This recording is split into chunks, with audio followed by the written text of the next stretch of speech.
Hello. What's up? Ugh. How's everyone's evening? I'm about to make it super scary with all these amazing responses. So we have 5 responses in the Google form for us to go through. Let me make the music a little more quiet. Okay. Yeah, so I'll read through these 5 responses. I've glossed over them a little bit. Some of them are interesting.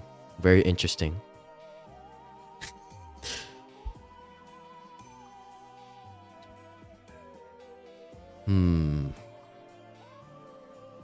But I appreciate those who left the response.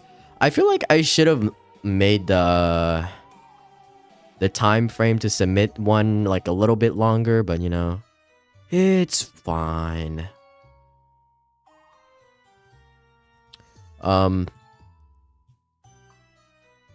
After we read off of the Google Doc, or no, not Google Doc, Google form. After we read these responses, I will be heading on over to Reddit on r/short scary stories. I'll be reading like the top short scary stories, so we get like the best ones after we get through these, which to be honest probably won't take too long because the responses are very short and there's only 5, and that's okay. Where's my charger? My phone is about to die. Alright, I guess we'll start off with the Blue Panda. We'll start off with his response first. Mostly because his is the longest one. We'll switch from this music to rain. Rain sounds with thunder. Okay, where's the tab? Here it is. Here is the Blue Panda's submission. Let's scroll down a little bit. You guys can hear the rain, right? Okay.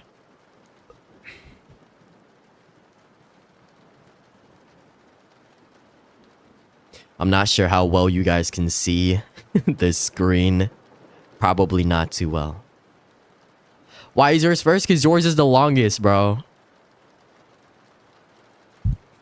Or do you want me to save yours for last? Nah. Yours looks really good, though.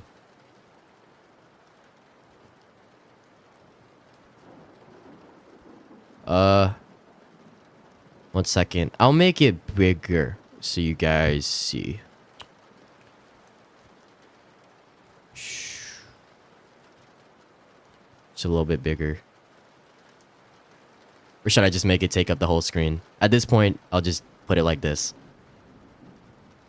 There. I hope you can kind of read it.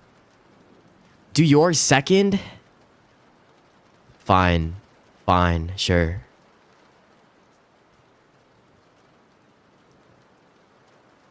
A lot of these responses are like under 1 sentence. I guess let's look at the first response.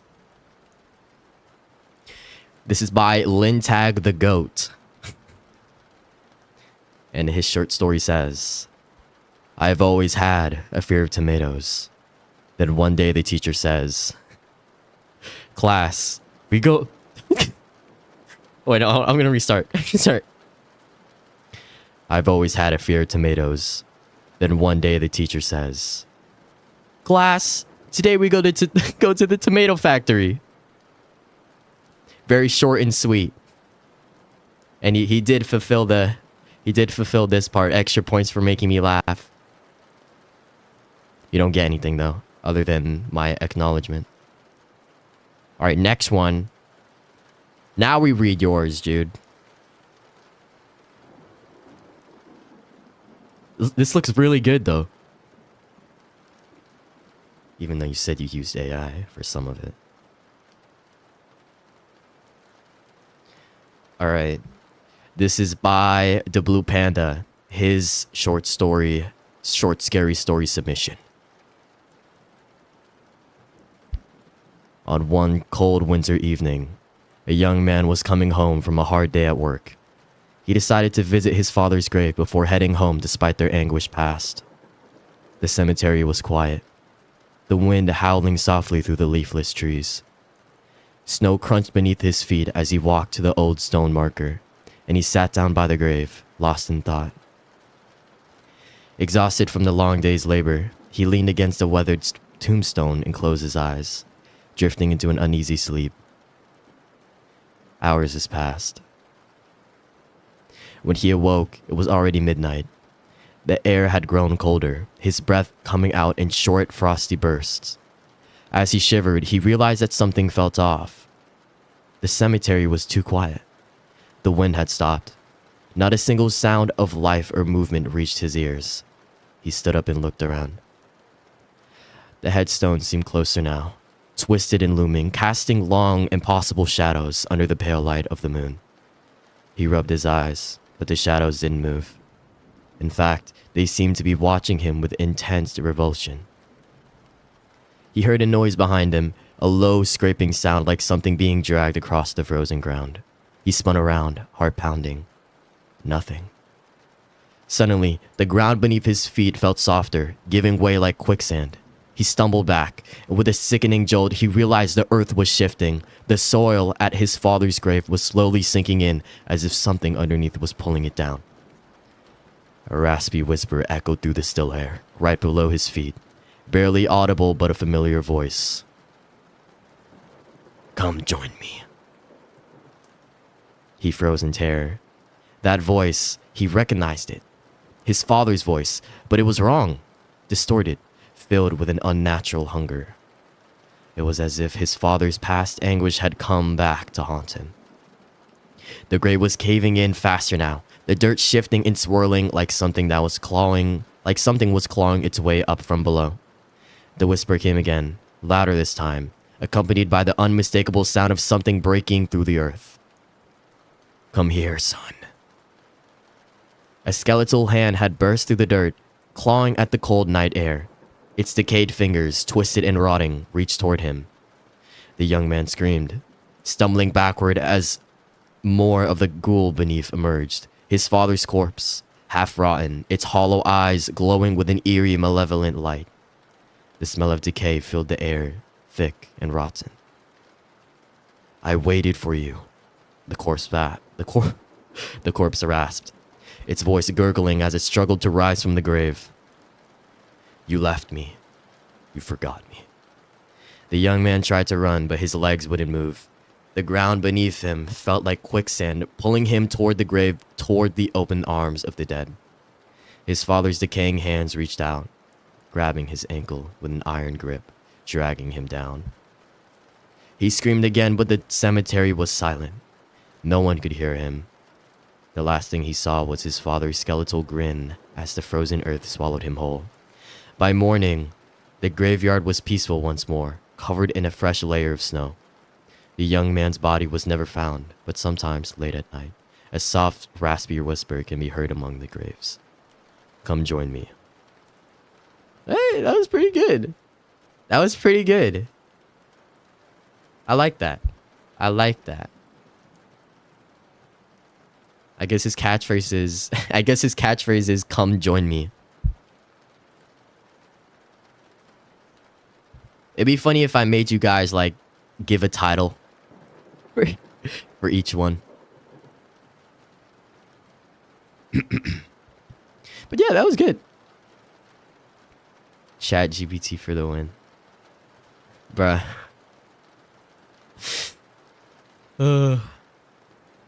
Okay. Who's next? How audible is the rain, by the way? Is the rain too quiet? Or can you hear it? I hope you can hear it.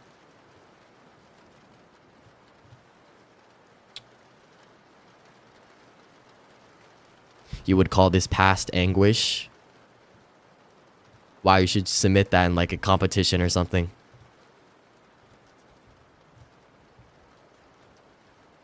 Okay. I think this next one is really short, like very short. Okay. Let's see the next submission.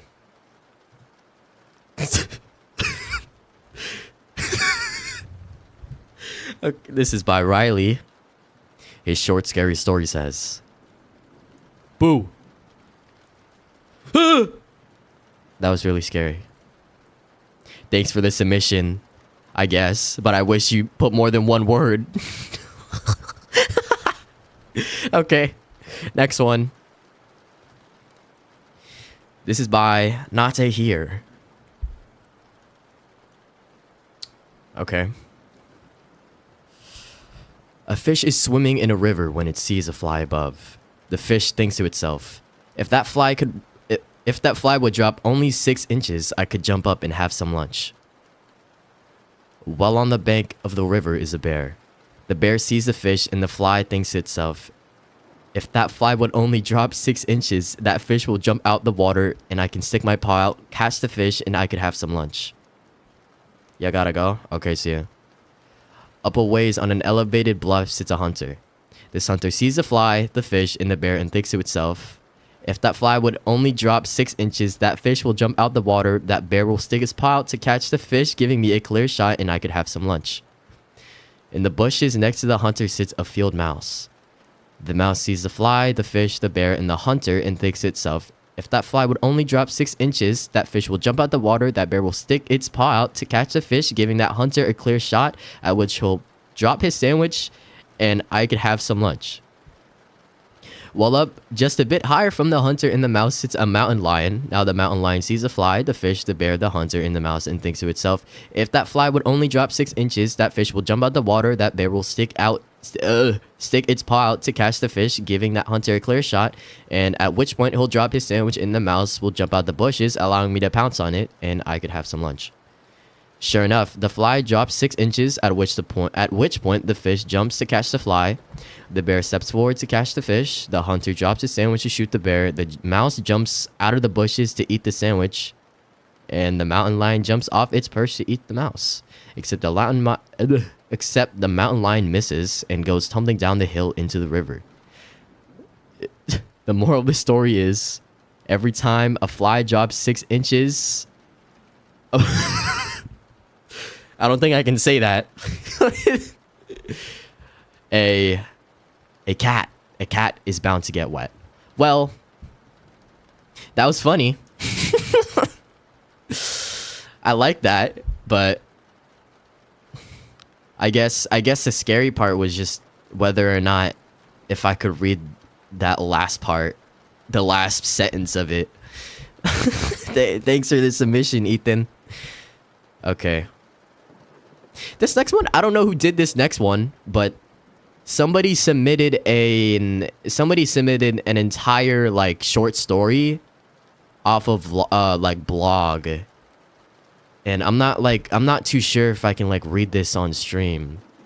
But I haven't seen anything like saying that's like copyrighted. It's just like something somebody found on a blog. I would have rather have you guys like make your own and then submit it instead of sending somebody else's thing. So I think I should be fine if I read this. Yeah, I think I should be fine if I read this. I'll read it anyway. They credited the page blog.readz.com. The name of the story is Drone, and the author is Mortimer Ridgewood. Okay. Make the rain a little bit louder, I guess. All right, let's go. This is Drone by Mortimer Ridgewood. Ugh.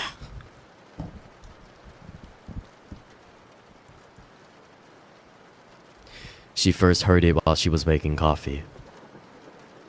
The morning was already off to a rough start.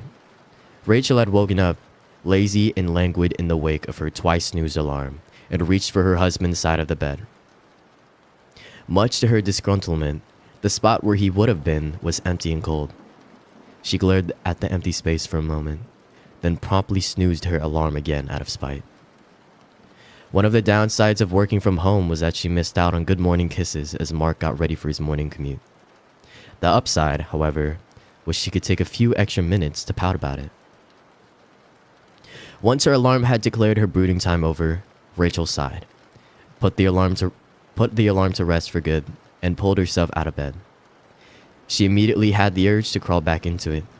The air beyond her cozy covers was chilly with mid-October refusal to turn on the heater until absolutely necessary. Even worse, as soon as she was upright, she was reminded of every little discomfort that came with having an adult human body.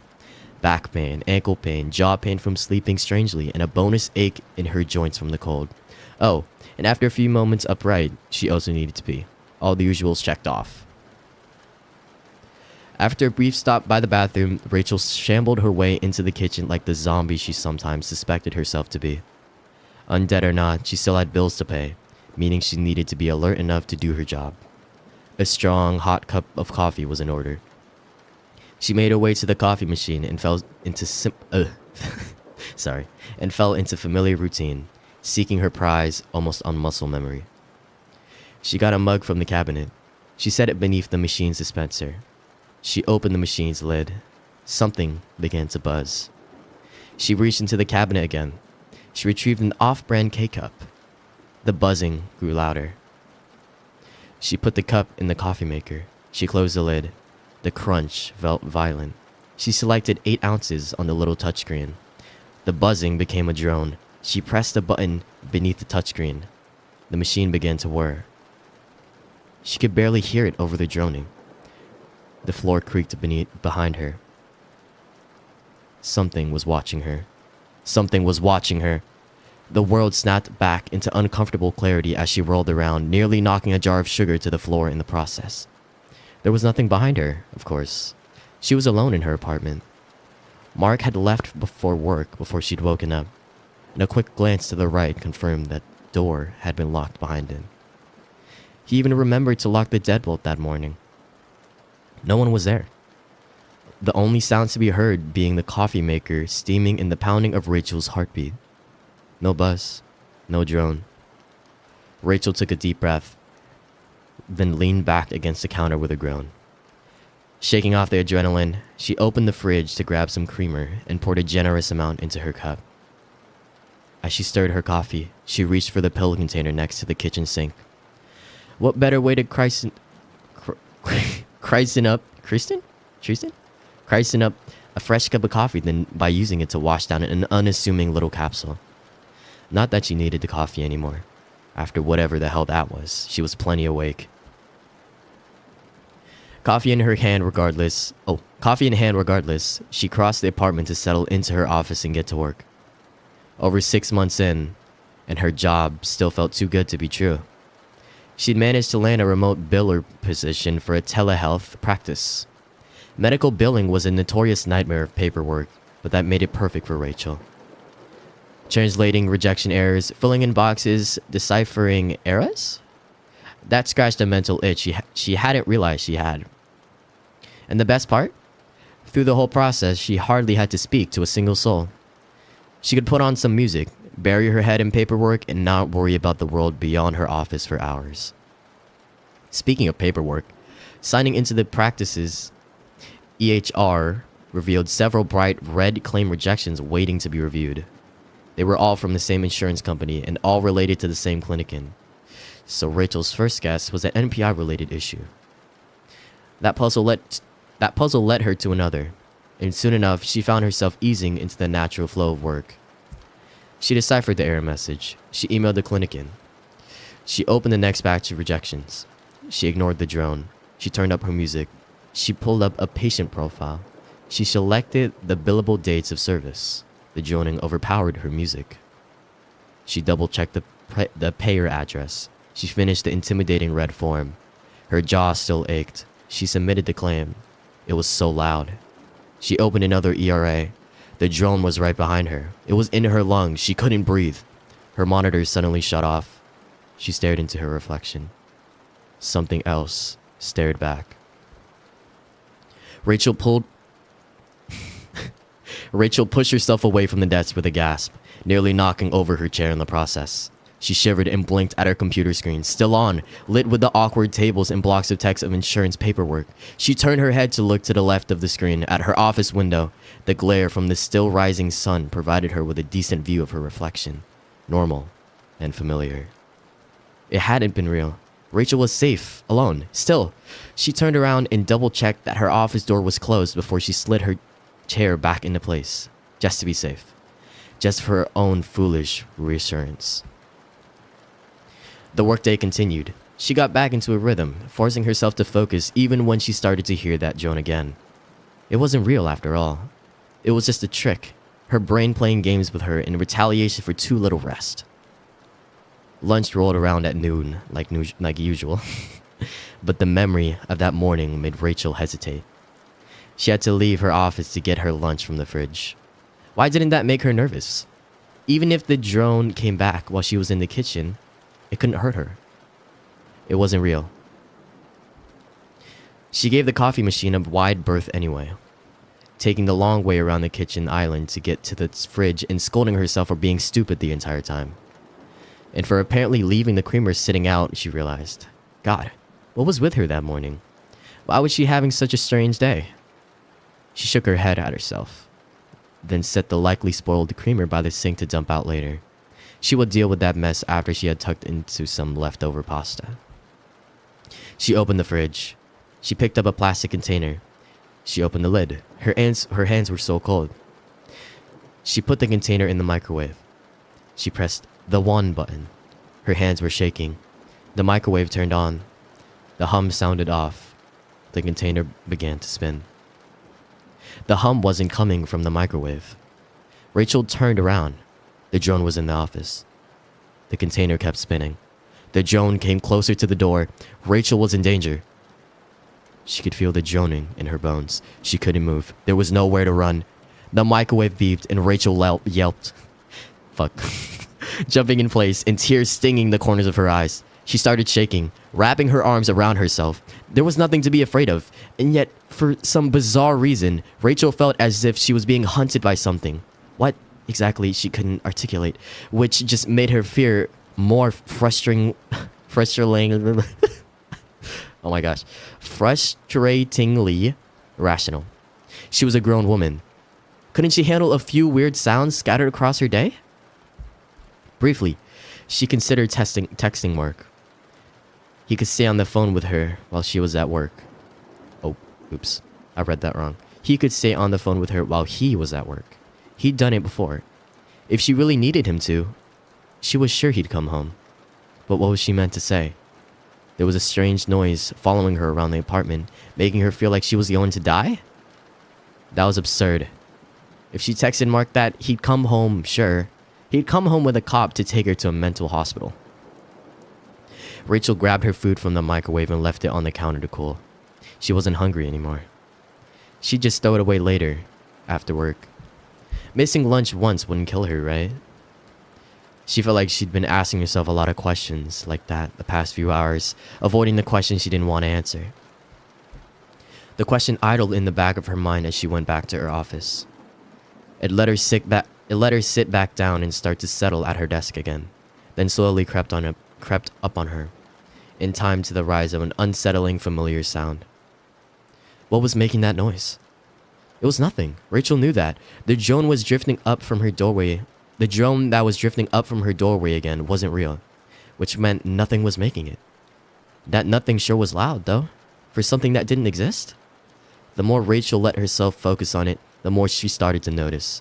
It was hard for her to hear anything beyond the droning, but if she really focused, she could have sworn she heard the whisper of feet on the carpet as it came closer. The drone was giving her a headache. She focused on it anyway. The drone came closer. She could hear the whisper of feet on carpet. It came closer still. It radiated cold. It was standing right behind her. She could feel its shadow over her. It wasn't real. It couldn't be. It was. Rachel screamed, swinging into open air as she turned to push away whatever that thing behind her was. Much to her tearful frustration, it was gone again. The mind-numbing drone having been retreated to the living room. It was in the living room. There was something there, something dangerous. It was toying with her, like a hunter that knew its prey was cornered. And now that she'd acknowledged it, it was bound to go in for the kill. Well, Rachel wasn't going to just let it have her. She forced herself up on shaking legs, stumbling to the office door and pushing it closed. She turned the lock, for all good that would do, and started to back away. Just as she did, the drone suddenly rose to a crescendo and a heavy weight slammed against the hollow wood door. Rachel startled, stumbling back until she found herself in the corner of her office with nowhere else to go. The thing slammed against the door again. Rachel sank to the floor. The drone was furious. The door couldn't hold forever. Rachel hugged her knees and sobbed. The door shook with its rage. Rachel closed her eyes. She hoped Mark would be okay without her. The office door began to splinter. The front door opened. Rachel? The monster stopped throwing itself at the door, and Rachel's head jerked up. That was Mark's voice. Oh God, no. Mark, don't come inside, Rachel yelled. Leave! Lock the door behind you. Don't let it get to you.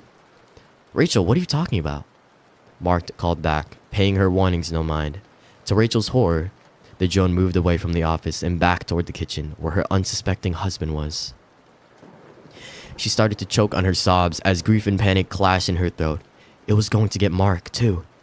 The monster was going to kill him, and then it was going to come back to the office and finish what it started with her. How long would it take for someone to notice they were dead? Would her coworkers worry after a few days of silence? Would her neighbors notice Mark's car never left? Would her parents call for a welfare check when she stopped answering their text? Oh, honey, hey, it's okay, you're okay. Can you open your eyes for me, please? Slowly, disbelieving, Rachel opened her eyes. She lifted her head to find Mark kneeling in front of her.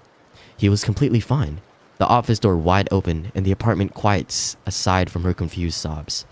How? How did the monster escape out the front door? Did Mark kill it? Can I hold you, sweetheart? Mark asked, settling on the floor in front of her. Rachel nodded, and Mark gently coaxed her forward into his lap. There we go, he said gently. It's okay. I've got you. It's okay. You're safe. You're safe. Wait, I got lost. Where is it? Rachel wrapped her arms around him, still shaking as she hid her face in his shoulder. Did you see it? She asked him. Did you see where it went? Mark, I thought it was going to kill me. I almost died. Baby, Mark replied, I don't know if there was a monster. Do you think you might have been hallucinating? What? Rachel felt her thoughts stutter to a halt. Hallucinating? But the psychiatrist lowered the dose of your ziprasidone a couple weeks ago, remember? And she warned us that your brain might react badly to it. Mark reminded her. She said it might even trigger an episode, so we needed to be watching for it. Do you think that could have been what happened? That you could have been hallucinating because your brain's not adjusting well to the lower dosage? Suddenly, just like that, the previous several hours of panic felt embarrassingly unnecessary. The last of Rachel's panic dissolved in an instant, replaced by a hot shame that warmed her face and neck. Oh my God, she mumbled in a Mark's shirt. I was totally hallucinating, wasn't I? She felt Mark's shoulders loosen under her head in relief. Yeah, Rach, I think so, he said, bringing a hand up to play with her hair. But it's okay. It's nothing to be ashamed of, remember? Schizophrenia is a regular bitch. We couldn't have known for sure if it was okay. We couldn't have known for sure if it was going to be okay with you taking less medication, which is why we didn't go cold turkey, right? Now we know. We'll get you back on your regular dose first thing tomorrow morning. Take a few days off work to make sure you're adjusting right, and we'll tell the psychiatrist it didn't work out. It's okay. You're fine. Rachel took deep breaths as he spoke, letting his words sink in. His reassurances didn't chase all the embarrassment away, but they did help. At the very least, she knew that Mark wasn't upset. God, I hope the neighbors won't harm, she said after a moment, lifting her head. I think I was screaming. I really thought there was something there. Mark. God, I haven't had an episode like that in years. Yeah, that sounded like it sucked ass. Mark agreed, leaning back on one hand. How about this? You clock out early, take the next few days off, tell your boss you aren't feeling well.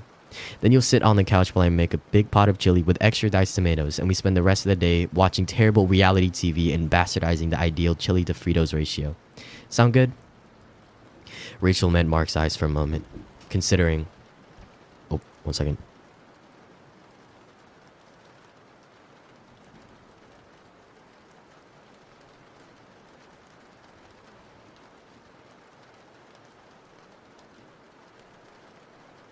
Okay, I'm back. Hello? Where was I? Rachel met Mark's eyes for a moment, considering, then leaned up and kissed him. I love you, she said simply. Mark chuckled and responded. I'll take that as a yes. 10 minutes to email her boss and a few more kisses found Rachel settled on the couch as promised, wrapped up in the fluffiest blanket she and Mark owned. A British chef was yelling on the television and Mark was bustling around the kitchen, opening drawers and cabinets while the ground beef browned on the stove. For the first time oh my gosh. For the first time since she's woken up, Rachel felt truly grounded and calm. Hey Rach, do you know where our can opener is? Mark called from his spot by the stove. Check the sink, Rachel called back. Dishes clattered together for a moment while Mark cheered softly. Success! And turned on the faucet to wash the can opener. By the way, he asked, why is there creamer sitting next to the sink? Oh, that was my bad, Rachel apologized. I accidentally left it out this morning. Man, that's just another thing that should have tipped me off. I've been having disorganized symptoms for days. I didn't catch them either, Mark pointed out. And out of the two of us, I'm the one more likely to notice if something's up. Don't beat yourself up about it, okay? Okay, Rachel chuckled, rolling her eyes. Mark was starting to go a little overboard with his effort to keep her from feeling bad, but it was sweet how much he cared. It was also just nice not to be judged. She wished oh my gosh. She wished more people's partners could be like Mark. The conversation gave way to comfortable silence. Something began to buzz in the office. The buzz slowly built into a drone. Rachel sighed, acknowledging that the droning monster was a hallucination. Hallucination. Evidently hadn't sent it away. She took a deep breath, focused on the TV, and ignored it. Thankfully, the droning faded on its own, but would probably be good to keep track of her recurring hallucinations until she was steady. That in mind, Rachel looked toward the kitchen to tell Mark that she was hearing things again, only to notice he wasn't facing the stove. He wasn't looking at her either. He was looking toward the office. Rachel's blood ran cold. Time seemed to slow down as Mark finally looked at her and asked the one thing she wished he wouldn't. Did you hear that? Wow.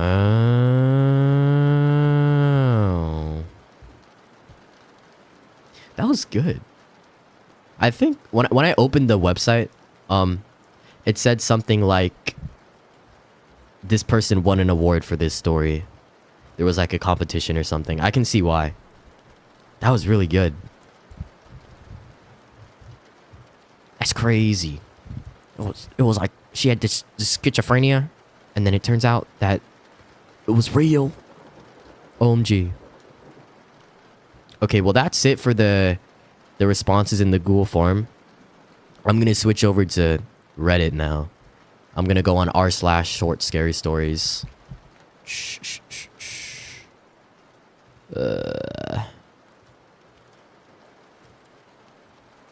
One second. Okay. Oh, okay, there we go. What the heck? Oh, wait. There we go.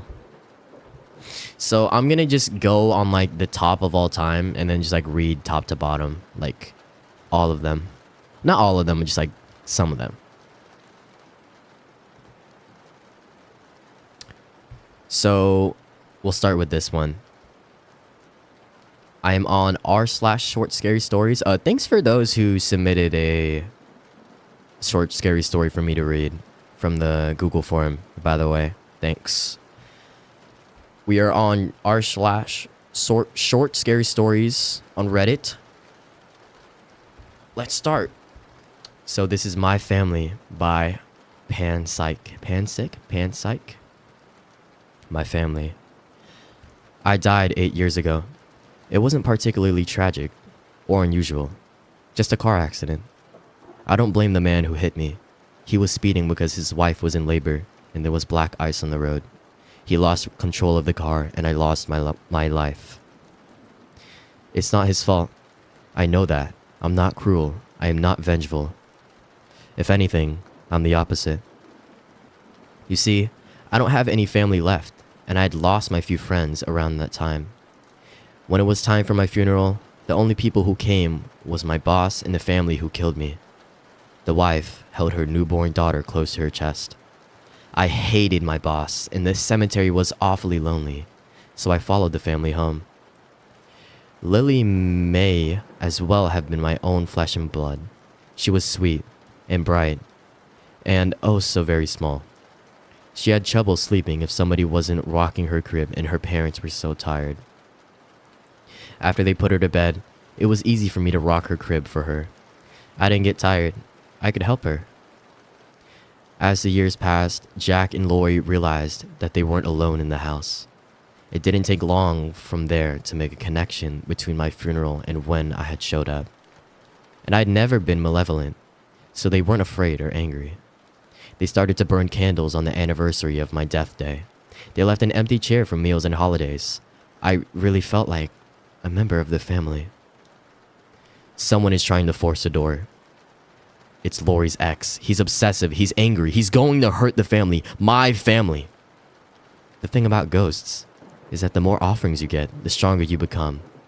I'd been enjoying candles, trinkets, and even the occasional food item for the past 5 years. I was strong from that. The knife feels warm in my hand, a shock of heat against the ice of my skin. Lori, Jack, and Lily are my family. I care about them, and they're not gonna join me yet. Yo, that's so cool. Yo, that was so cool. This is really good. Oh my gosh. Dang, it's like the concept of like a shonen anime, but like put into like a horror or something. He got superpowers. he got like he got stronger because they kept offering him stuff while he was dead. That's nice. That's so sweet though. That's so sweet too. That's a really good one. I forgot about this low-key submitting one now. Awesome. Great.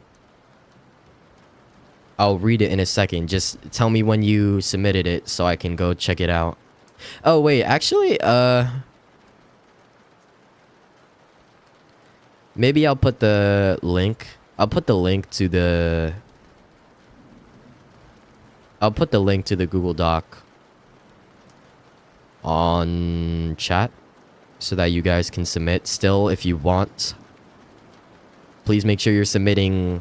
Actually, if it's like something that isn't monetized, like something that's not like trademarked, sure, you can send like a short story that already exists. Just like make sure that I'm able to read it on stream. But other than that, you can make your own. I encourage you to make your own. That would be pretty cool. Here's the link. I can't send the link. Crap. Hold on. I have to shorten the link. 1 second. Dang, I also didn't post on my Instagram. I forgot to post on my Instagram that I was streaming.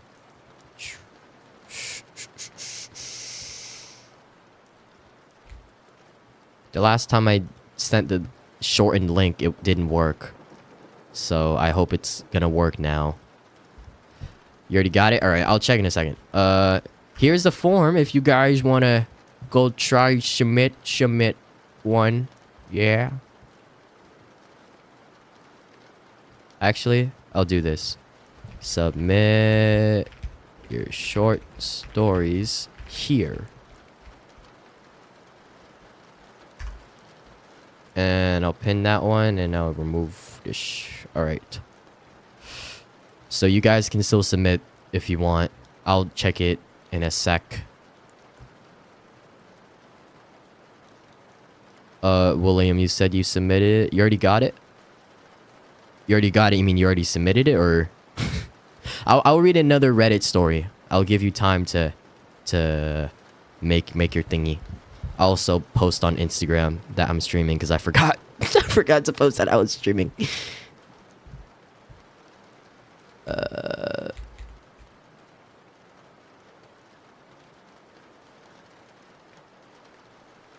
Okay. Oh shoot, dude! Oops. I just posted the picture instead of posting the link as well.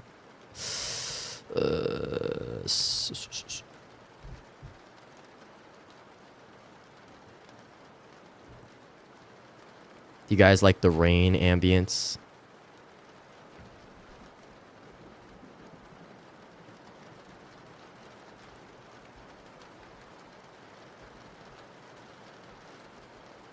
Short scary story stream live, and then I'll put the link to the stream.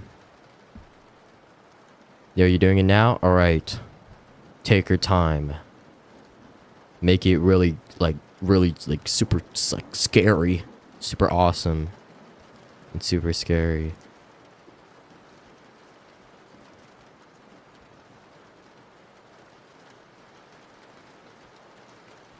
Okay. There we go. Now it's posted. All right. Let's read another short, scary story on Reddit. Let's go back. Let's read this one. Do we want to read I know when my husband is cheating on me, or I should have read the reviews? I think I want to read this one before I read this one. I know when my husband is cheating on me. Okay, so this is I should have read the reviews by Malia Girl 1314. My girlfriend moved out 3 weeks ago. My cat, Rook, was really close to her, and now that she's gone, I can tell he's a bit lonely. Especially when I'm at work. I came home a few times to my curtains ripped up or all the toilet paper in shreds. The last straw was when I came home after working late to find he clawed a hole the size of a dinner plate into the side of the sofa.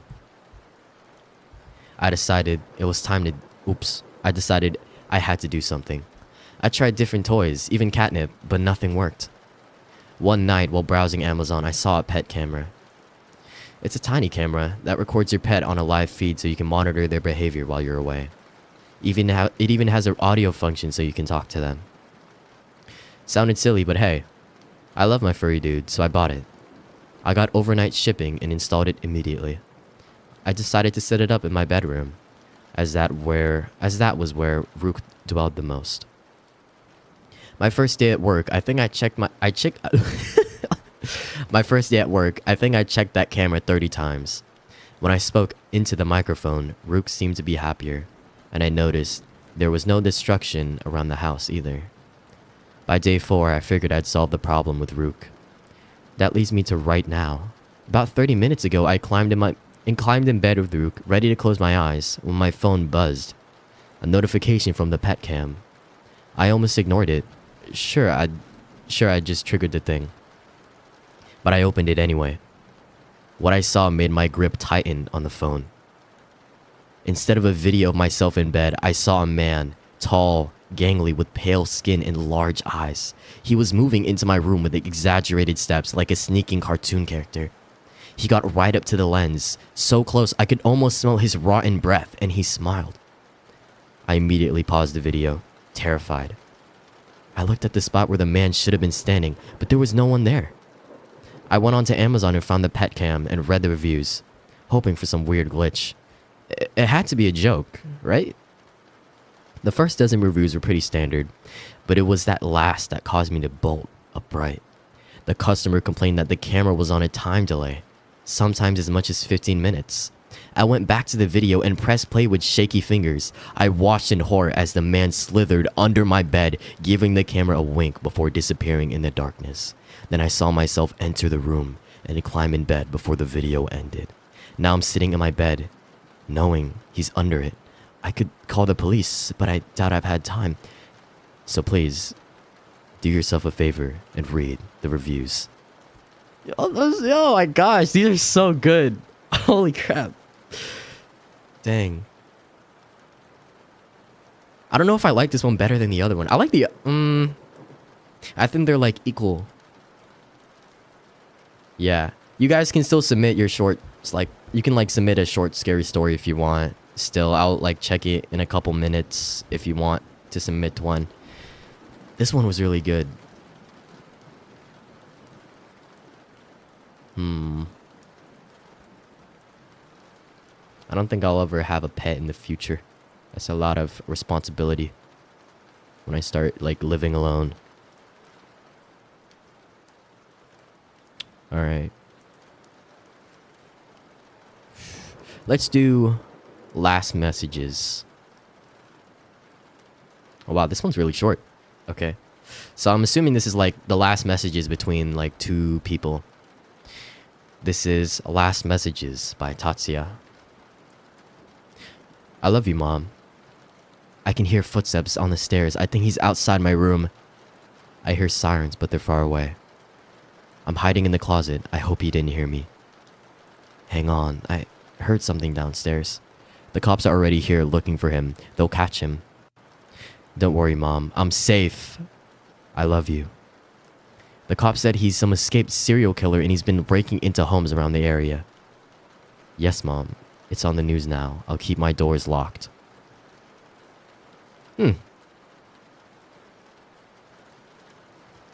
So he died. Message are displayed. How does it flow if we read it from the bottom to top? Yes, Mom, it's on the news now. I'll keep my doors locked. The cop said he's some escaped serial killer and he's been breaking into homes around the area. Oh wait, I was supposed to read it from I was supposed to read it from bottom to top. Okay. Yes, Mom, it's on the news now. I'll keep my doors locked. The cop said he's some escaped serial killer and he's been breaking into homes around the area. Don't worry, Mom, I'm safe. I love you.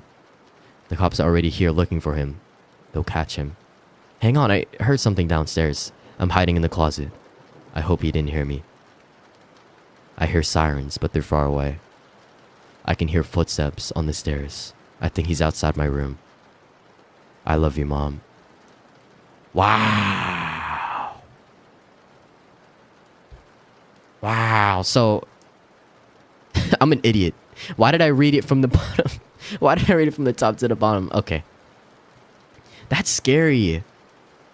If I got those texts from like someone I knew, that's insane. Like imagine getting that text and then seeing it on the news. Like you open the news and then you like see like the news people outside their house too. That's scary.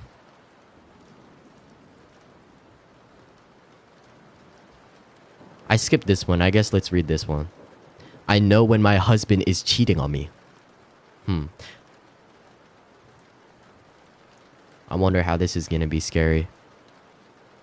This is I Know When My Husband Is Cheating on Me by Mellow Yellow Sun. I know when my husband is cheating on me. It's funny. Something like 60% of marriages end in infidelity. But you never think it'll be yours. There's so many articles on it too. How to tell, what signs to watch for, is he spending too much time at the office or just working hard? Crappy episodes on daytime TV. Some silly girl sobbing as it's all revealed. These articles, shows, dramas, they're for weaker women. I knew the moment my husband didn't love me anymore. Oh, it'll start small. He'll smile more for no reason. He'll laugh at little things she says or does. Things that he would have never in a million years found funny if you said them. And it'll only get worse. His face will light up like a sun when he sees her. And he will see her. You can't stop it. She's everywhere in his life. invasive like a cancer or a leech, sucking all of his attention and love away from you. And then even worse, his friends, your friends, will notice. They'll tell you they've never seen him before like this. How happy he is. It's enough to make you sick. And finally, he'll tell you he's never felt love like this before. That he doesn't know how he lived without her. Well, something had to be done, obviously. I love my husband.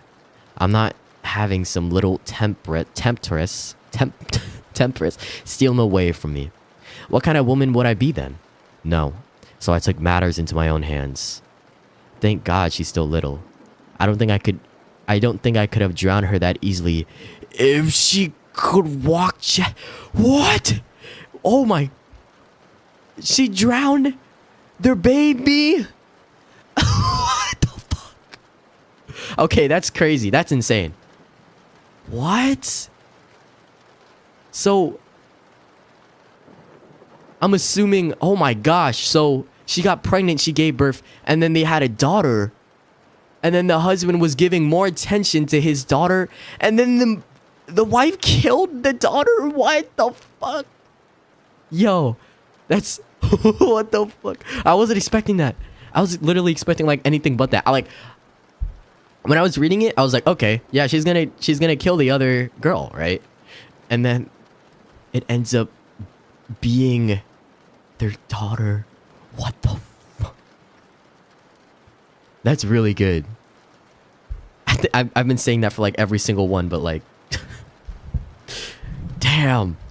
I didn't even get to like finish it without like giving a reaction. Damn, that was so good. Okay.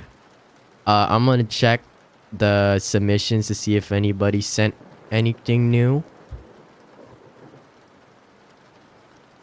Nope, not yet. Okay. Let's keep reading. Next one. So we did my family. I know when my husband is cheating on me. I should have read the reviews, last messages. Okay. This is confession. This is another like dialogue thing. Okay. Okay, it's just the dialogue thing. I didn't know if it was gonna say like, oh, you have to read it from like bottom to top or something. I don't know. So this is Confession by Pretty Creepy. You okay, buddy? Yeah. You sure? You're breathing heavy. I'm okay. Good. Relax. It'll go quicker that way. To start, I just need some basic information. Basic? Simple things. Okay. Let's start with an easy one. What's your name? Roy. Roy what? Fromir. Well, Mr. Fromir, how old are you? 16. Go to school? No. Why not? Dunno. Just don't. Live alone? No. You live with your mother and your brother Bill, don't you? Yeah. Good, good, you're doing fine. But now I need to ask some harder questions, okay? Can you handle that? Yeah. Good boy. Your brother Bill is in some hot water, isn't he? He's been accused of something bad. Accused? He did something bad to that little girl, Jenny Connor. Oh. To be frank, Mr. Fromir, I think you might know something about that. That's why you're here today. I think you have a story about Bill and that little girl. Don't be shy. Relax. You aren't in any trouble. Just answer me one question. Did you see Bill take Jenny into the woods? I didn't see them. Really? I saw Jenny. Bill was home. You say you saw Jenny go into the woods, but Bill was at home? Yeah. Mr. Fromir, I find that a wee bit hard to believe. You know, we found Bill's jacket in those woods. We found his jacket soaked in about a pint of blood. Jenny's blood. We found her too. Funny enough, she was just a few yards away. We took some pictures. Want to see? Pictures? Of the body. Want to see? No. No, I expect you don't. They're not pretty. But nevertheless, they beg the question. What was Jenny's blood doing on Bill's jacket? Why do a dozen witnesses claim to have seen them leave together from the football game? Witnesses? Mr. Formier, I know you followed them from the field. We have it on CCTV. So I ask you again, did you see Bill take Jenny into the woods? Did you? I didn't. I think you're lying. Bill was home. We go together from football. Bill said take Jenny home. You took Jenny? It was cold. Bill said take Jenny and take my jacket. I said let's go to the woods. Jenny said no. It made me mad. I pushed her. She hurt her head. What? I hit her in the woods. I was scared. I didn't want trouble. She woke up. She was mad and screaming, so I hit her. I hit her, so she shut up. In the jacket. Jacket? Bill's jacket. I hid it. Where? Under my bed. Christ, no, not under your bed. Think. For once in your life. Fucking think. You hid it in the woods. I hid it in the woods. Yeah, don't forget, it's important. Sorry. When they ask for real, you have to remember, I'm sorry for yelling. I hate seeing you made a fool of is all. I know, Bill. They just teamed. Wow, that's crazy. So it was just practice for freaking talking to the police. Great.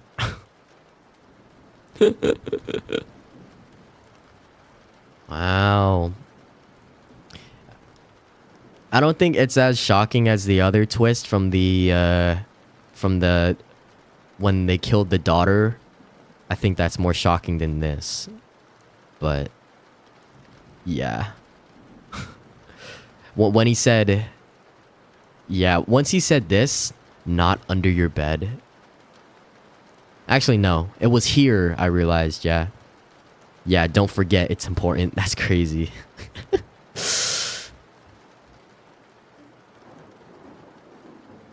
Wow. Huh.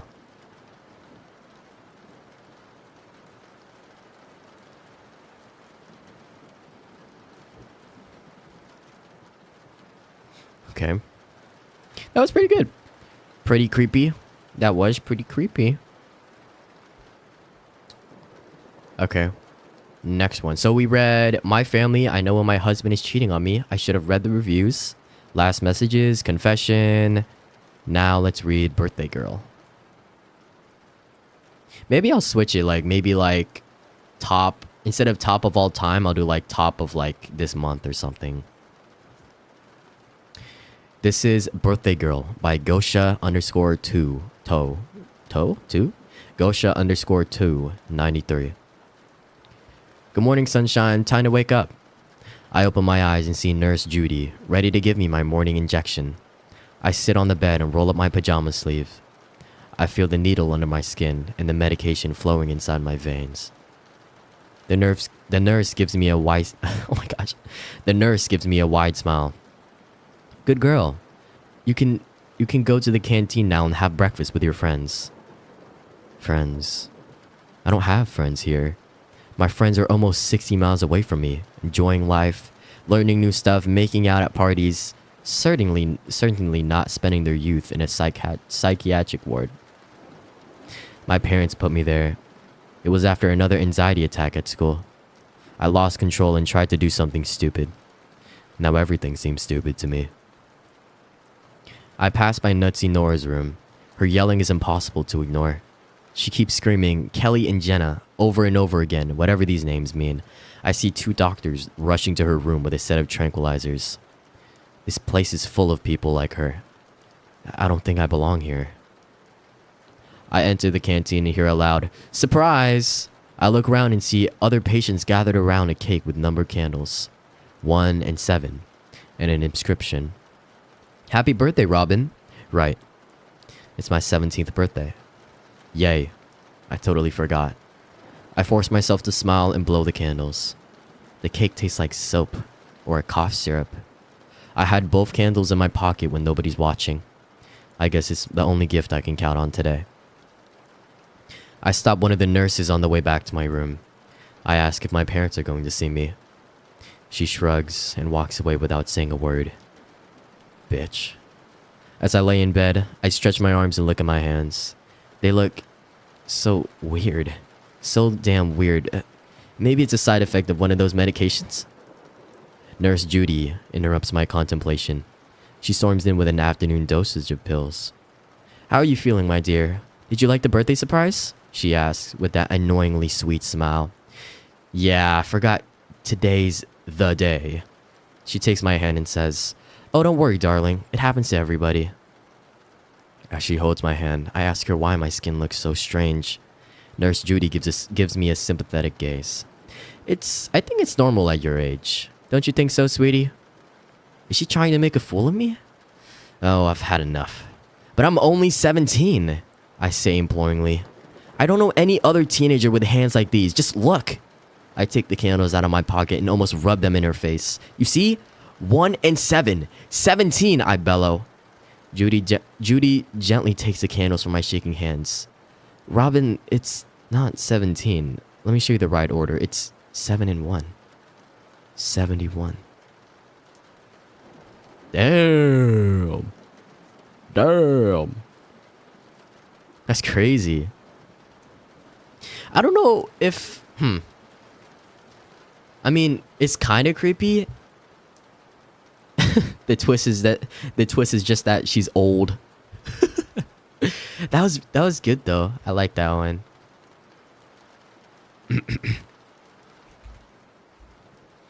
I'm really enjoying like reading these. This is like more fun than I thought it would be. But yeah, if you still want to submit a story, go ahead, submit it if you want. Yeah.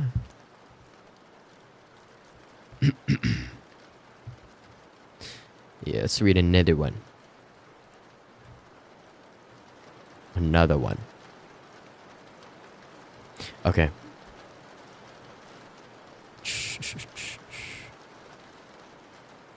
Maybe let's switch it over to instead of all time, let's do this month, because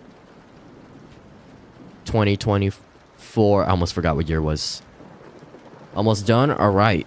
2024, October. This is the top short scary stories in this subreddit. Let's read this one. This is My Daughter Doesn't Like Being a Celebrity by Haunting Buyer 8532. Can I read the Blue Panda story again? Sure, after this. Why did God make my daughter an introvert? I don't want to drag her out of her room every time I want to be with her. She even stopped playing her favorite video games. Just last week, I found all of the hidden cameras under Whitney's bed. I don't want to be fucking recorded every day, she screamed. She never appreciates anything I do. She told me she doesn't want a camera in front of her face every day. So I hide them so she can't see them. And she doesn't appreciate that? Why did God make my daughter ungrateful? Today, I found a note from her on my kitchen counter. Mom, I'm done. I know you always say I should be grateful that I'm so famous, that my life is seen by so many, but I don't feel that way. I don't even feel like a human. I feel like I'm not showing myself to the world, but your shadow. I'm sorry. I can feel your anger from wherever I am. Just tell my producers I'm done. I think they'll understand, even though I haven't met even one of them. Tell my fans how I feel. I want them to know why I'm leaving. I met this guy. I won't tell you his name, but I'll tell you he treats me with love I've never felt in years. He told me he knows a place where I can live my life with him. I've already packed my things. And remember, no matter what, I still love you. Whitney. I would have panicked if I didn't know exactly who her guy was. If I didn't know he was one of the producers. If he hadn't shown me where he would be taking her. If he hadn't told me how sturdy the chains in his basement were. If he hadn't predicted how much attention towards me her kidnapping would garner me. With what she'll have endured, it'll make her more grateful for what I have done. Don't worry, she'll be rescued in about 2 weeks. It depends on how popular her new exclusive series is.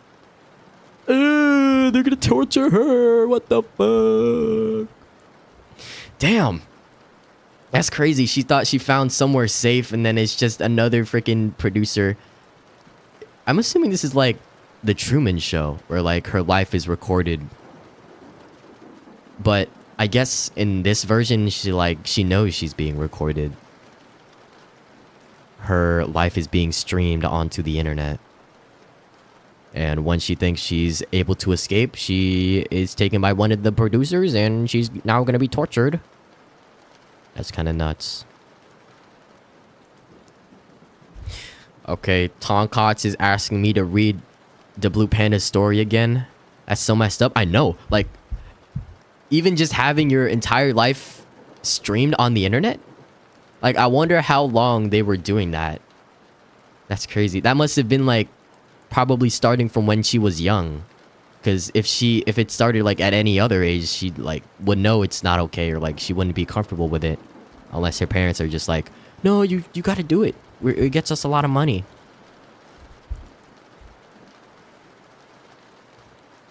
Okay, you want me to read the Blue Panda? Okay, I'll go to it now. 1 second. I'll read yours, William, once you're done. Because you said that you're almost done.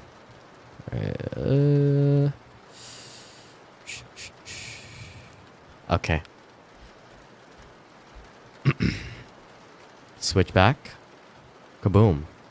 Alright. I think the Blue Panda isn't here anymore. I don't think Jude's here anymore, so he can't be embarrassed about his story if he's not here to hear me read it again. I'll try to do better voice acting for this one, because last time I kept stuttering a lot and I didn't do that good of a job.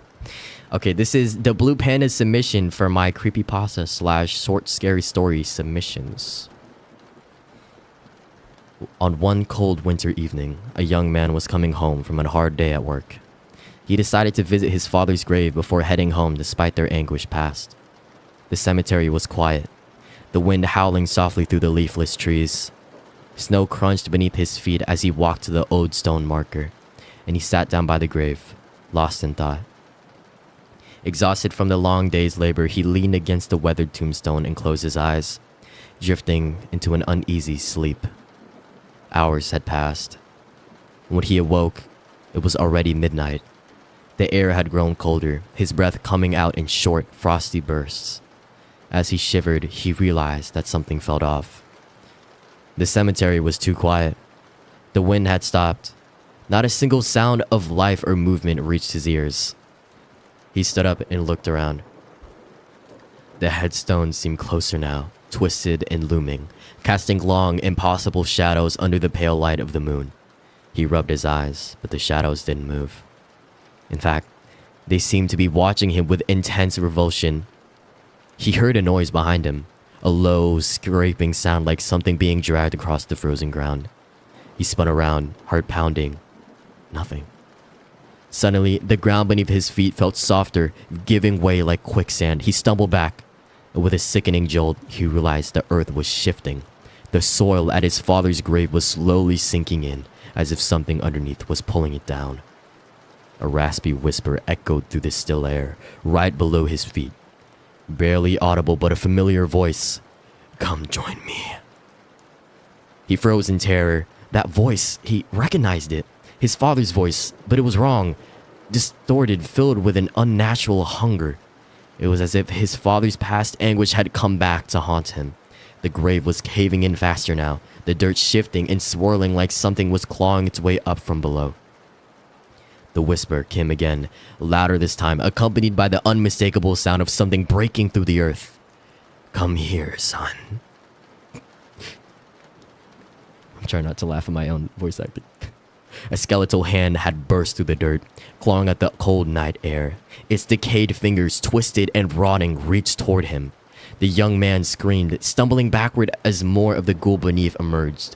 His father's corpse, half rotten, its hollow eyes glowing with an eerie, malevolent light. The smell of decay filled the air, thick and rotten. "I waited for you," the corpse rasped, its voice gurgling as it struggled to rise from the grave. "You left me. You forgot me." The young man tried to run, but his legs wouldn't move. The ground beneath him felt like quicksand, pulling him toward the grave, toward the open arms of the dead. His father's decaying hands reached out, grabbing his ankle with an iron grip, dragging him down. He screamed again, but the cemetery was silent. No one could hear him. The last thing he saw was his father's skeletal grin as the frozen earth swallowed him whole. By morning, the graveyard was peaceful once more, covered in a fresh layer of snow. The young man's body was never found, but sometimes, late at night, a soft, raspy whisper can be heard among the graves. Come join me. I don't know why he's so embarrassed about his short story. That was pretty good. Even though he said he used like ChatGPT for some parts. That's good. That's good. What do you think, Tom Cox? What do you think about Jude's short, scary story?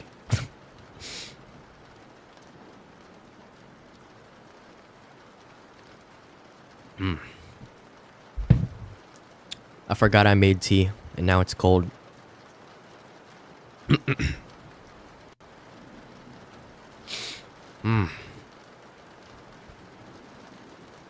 Yeah, it's pretty good.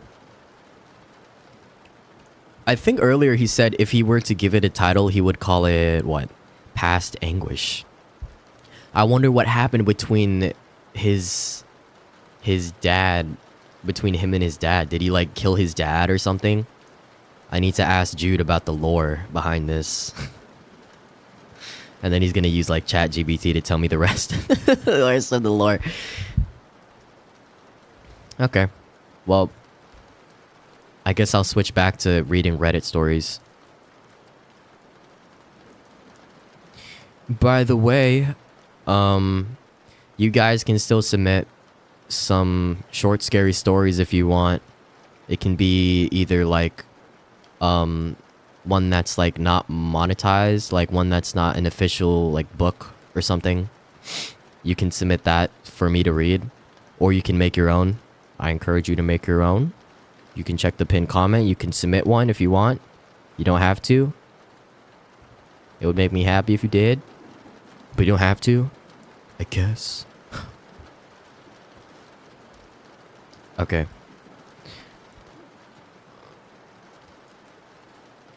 This one sounds sad. Let's read it. Sad but scary. Sad, scary. I don't think I've ever read a book that was sad and scary. This is I Gave My Wife Her Final Cup of Tea Tonight by K.G. Lewis. I cracked my son's bedroom door open and peeked my head inside. How is he? I asked. My wife, Janet, was sitting on the bed with our son across her lap, stroking his hair. Shh. She stopped and held her finger up to her lips. You're going to wake him up. Sorry, I apologized. I just came up to tell you that I made some tea. That I made you some tea. I eased the door open and showed her the cup. Thank you, she replied. Put it on the nightstand, she pointed. As quietly as I could, I walked across the room, set the cup down, and then, just as quietly, made my way back out to the hallway. Let me know if you need anything else, I whispered before closing the door. After I left my son's room, I stood in the hallway until I heard the thump of the teacup hitting the floor. I think she's out, I whispered. Give me a second to check. I poked my head back into my son's room, and sure enough, my wife was out cold. It's safe for you to go in and get the body now, I said, returning upon returning to the hallway. You did the right thing, the medical examiner replied before motioning for his assistant to go in the room. I felt bad about drugging my wife's tea, but I had to. It was the only way I could think of to get the body of our son away from her and have her transported to a hospital where she could get the help she needed. Oh, so it was a good ending. It was a good ending. Oh, I thought he was drugging her to kill her, but no. He drugged her so she could go to the hospital. Damn, wait, does this mean that the wife killed the son? Did the wife kill the son and then just stay with his body? Because she's cray-cray? Or she's crazy? She's insane? They're gonna take her to a mental hospital? Because it says the body of our son, not our sun. So I'm pretty sure that the sun is dead. That's crazy. Damn. That is sad though. Okay. I think I'm gonna put the filter back to all time. Yeah. So I read this one. I read this one. I read this one. Also, if you put in a submission through the pinned comment, make sure you like tell me, because I'm not really checking it right now. So yeah, I read this. I read this. I read this. I read this. I read this. I read this. Okay. Choose your own adventure. Whoa, this is cool. La La Land is a scary story. The movie, the musical, I guess so. Whoa, wait, this is cool. Choose your own. Let's do this. So this is like a choose your own adventure thing. You get to pick the choices. Wow, this is so cool. This is choose your own adventure horror house. Do not disturb. By do not disturb, please. You're walking your dog Rufus and see an abandoned house. Do you explore? 7. Walk away. 4. Let Rufus decide. 10. Hey, I'm feeling adventurous. Let's explore. So I guess I hit number 7. The door is locked. Do you break a window? 15. Shoulder barge the door. Okay, we're breaking into the abandoned house. Do we break a window or ram into the door to get in? What do you guys think? Break a window or shoulder barge the door? I'll give you guys like 20 seconds. No, I'll give you like, yeah, 20 seconds. And if nobody says anything, I'll just pick it for myself. Maybe 20 seconds is too long. I give you 10 seconds starting from now. If nobody says anything, I'll pick it myself.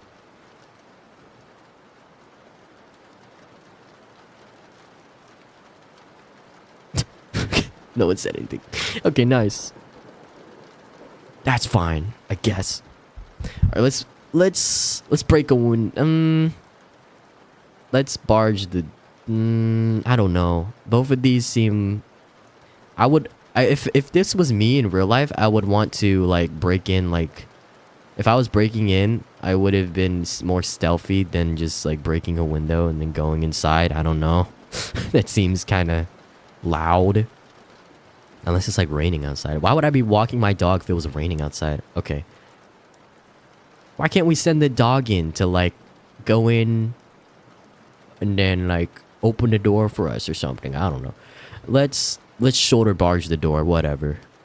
It seems like it'll give an interesting result. You ram the door, bruising your shoulder, but you're in. You want a weapon, but there's not much around. Do you choose a dusty broom handle or a creepy doll? Creepy doll? What am I gonna do with a creepy doll? I mean, at least with a broom handle, even though it's probably gonna break in like one hit, at least I like poke him in the face. Or maybe the creepy doll is like a voodoo doll, and then whoever's trying to get me, I can just like punch the doll, and then I'll like punch them in the face instead. I don't know. I feel like the creepy doll would give a more interesting result. Or maybe I just die quicker. I don't know. The doll starts to speak. Do you try to figure out what she's saying, or throw her on the floor in fear? Let's try to figure out what she's saying, because I don't know about throwing her on the floor. That might make it angry. The doll is asking you to go into a different room. Do you agree and go? Refuse and smash her on the floor. Oh god.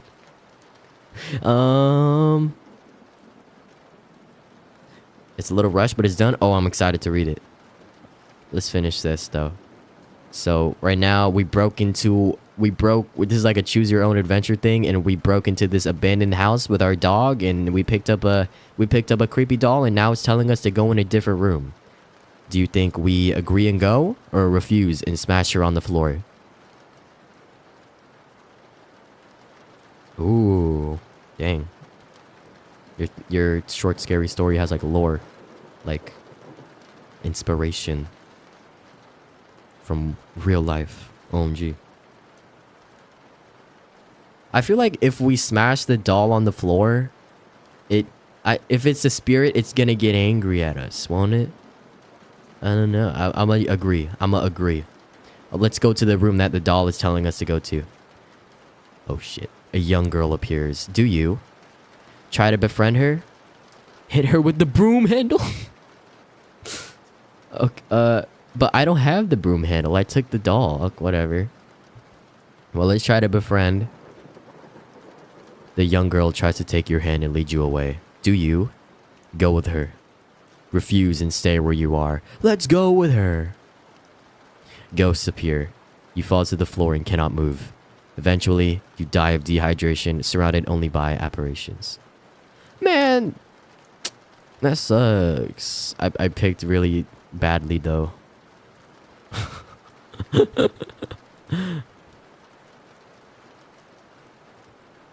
Wait, I want to try again. Okay, let's let the dog decide when we see the abandoned house. The dog? Rufus pulls towards the door of the house. Looks like you're going in. 7. The door is locked. Do you break a window? Let's break the window this time. There are no rocks nearby, so you wrap your arm in your sweater and punch the window. It breaks, but you've cut yourself. Do you leave and get medical attention? Continue anyway. Man, getting medical attention is boring. Let's go continue anyway. 12. Feeling scared, you want a weapon. Do you choose a dusty broom handle? Ceremonial dagger? Yo, the dagger sounds crazy. Rufus suddenly turns insane and starts attacking you. Oh shit. Stab him with the dagger. Run. I don't want to kill my dog. What? Let's run. Rufus is faster than you. He manages to catch your jugular.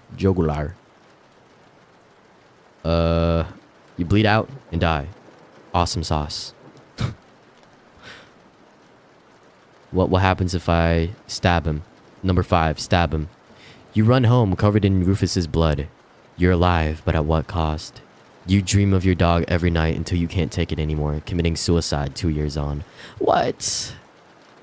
Okay, well, that's that. Let's go read Sky Warrior's story that he submitted. Oh yeah. Let me get to it first. You said it's a bit rushed, but it's okay. It's fine. I appreciate you submitting something. Okay. This is Sky Warrior's short scary story. Oh, there's a title. Okay. This is The Statue by Sky Warrior. I don't think I will ever recover from this. It was a night like no other. I had just received an offer for a babysitting job for a family, and since I had nothing planned, so I was going to take them up on it. Around 4 p.m. I had arrived at the home and greeted the mother and father of the children in which I would be babysitting. The mother gave me a set of rules and basic information on the children. The children need to be asleep by 8, and they can't have anything sugary past 7. Basic stuff like that. However, one request stood out to me. When the children are asleep, we ask that you please hang out upstairs until you are sure they are asleep. The children have been having nightmares for a month now, so this way you can keep an ear out. You're welcome to watch TV in our bedroom to pass the time. I did not think much about this and just told the mother I would follow her instructions. So for the remainder of the day, we spent watching movies and eating pizza until it was time for them to go to bed. I had tucked the 2 children into bed and walked out of their room. I waited for a minute. Ooh, I got lost. Ooh, I waited for a minute outside, and once I made sure they were actually falling asleep, I walked to the parents' room. Walking in the room, one object stood out to me. In the corner of the room, there was a statue. This statue was weirdly placed in a corner amongst everything else in the room. The statue was almost lifelike. It looked like a clown with its fuzzy blue hair and lipstick that seemed to be tossed onto it with no real care, and its face having no expression whatsoever. I didn't feel comfortable watching TV in the bedroom, So I checked on the kids one last time and walked downstairs to watch TV. Ring, ring, ring, ring, ring. I answered my phone to the mother of the kids, asking me how everything was going. Good, I responded. I noticed your clown statue in the corner of your room and I didn't like it, so I went downstairs to watch TV instead. Hope it doesn't bother you. The line was silent for a minute. What clown statue? She spoke. I hesitated. The one in your bedroom, with the blue hair and lipstick. What I heard next, not even words can explain the fear I felt. The mother spoke. We don't own a clown statue. My heart sank and my hands became so numb I dropped the phone, my gaze staring directly towards upstairs. I ran upstairs towards the parents' bedroom and turned the corner, flipping lights on. The statue was gone. The kids, my heart sank at the thought. I ran to their bedroom, opening the door. I was too late. The kids were on the floor, their bodies badly mutilated, surrounded in a pool of blood. How could I let this happen? No, this can't be happening. I stopped. Something in my peripheral caught my eye. In the corner of the room stood the clown statue. I noticed the blood, but that wasn't the creepiest part. No, the creepiest part. The statue's blank expression was replaced by a smile. Hey, that was good. Dang, you wrote that all just now? That's crazy. Huh. So at the start it says, I don't think I will ever recover from this. So does that mean that they actually survived? How did they escape? Yeah, I guess he just like punched the clown in the face. What's the name of the urban legend? I'm curious now.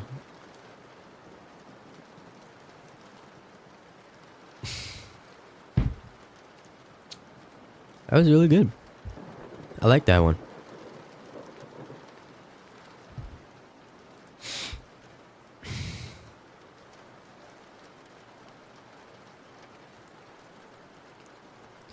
Huh.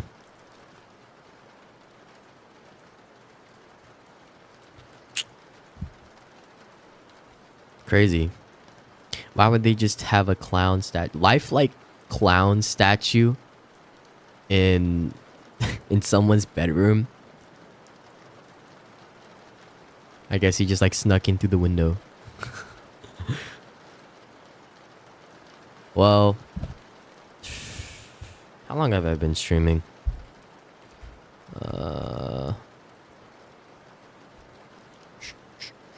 Hour 30? Damn, what the fuck?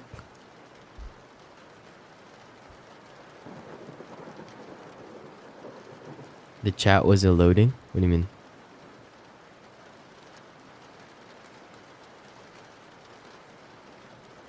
I like your story though. That was really good. I wonder if there's like another subreddit. The story is based on the story The Clown Statue. The Clown Statue. I've never heard of that before. The Clown Statue. Oh, it's a movie too? Damn, the movie's pretty bad. The rating says it's really bad. 5.9. I mean, that's not that bad. It has like a couple of videos and stories. That's cool.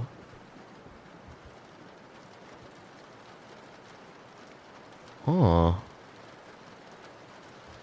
That was good. That's a good rendition. Retelling, I guess. Or like your own little version of it. I want to end this stream with like a really good scary one, but I don't really know where to find that.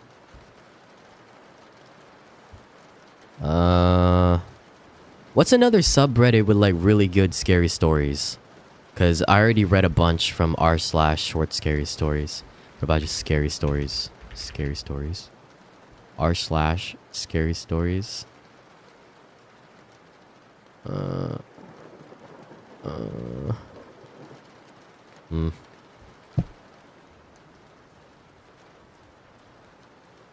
Oh, this was made before. This was made a year. This subreddit was made a year before short scary stories. Let's see.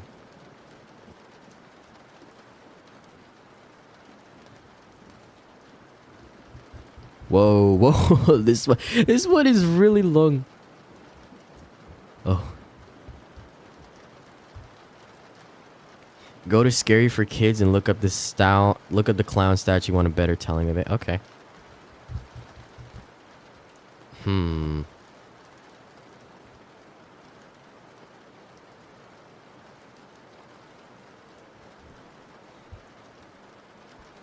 Okay, let's switch over to Reddit. I'll read like... Oop, what the heck? What the heck? What the heck? What happened?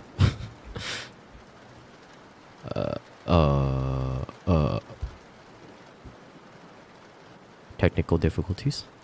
What the hell?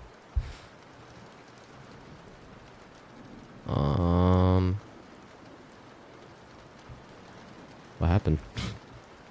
OBS, what are you doing to me? It's blank.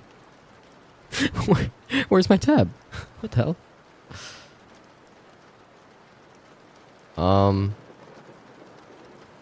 One second. I'll just I'll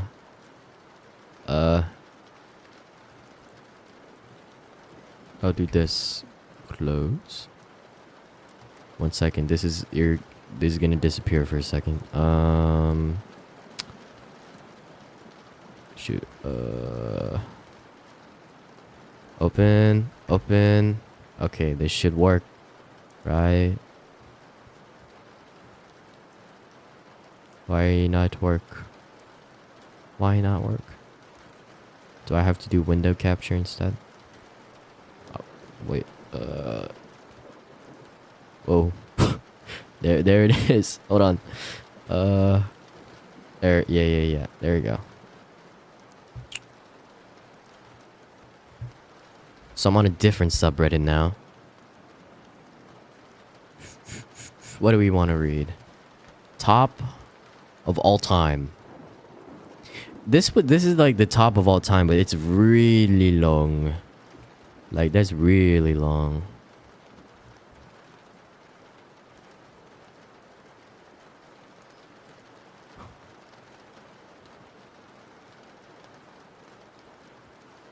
Huh.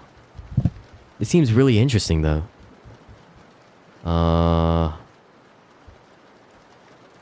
Is this gonna traumatize me? Because it's so scary. Sure, let's do this one. This is not a suicide note by Joshua Andrew 1985. This is on r/scary stories. 3 months ago, I learned of my uncle's passing. We weren't particularly close, but he left me one of his houses in the will. I was touched, but just wanted to sell it off. I'm a fairly new father of twin girls and didn't need another thing to manage right now. To speed up the process, I decided to travel across the country to live in the house until a sale was assured. My job requires a laptop and phone, so I was approved to work remotely for the time being. Unfortunately, my wife had to stay at her job, so I had to come alone. At first, I treated it as a mini vacation. I had hoped it would only last a week, but the process was more involved than I had thought. I had a realtor taking care of most things, but after a month, I'm still here. I noticed things going wrong right away. Stuff was never where I last placed it. I'd see shadows at the corner of my eye.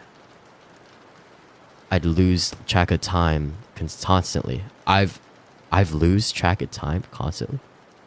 I would lose track of time constantly. Yeah. I thought it was caused by stress, loneliness, except for the few times the realtor came by with prospective buyers. The house was the quietest place I'd ever been in.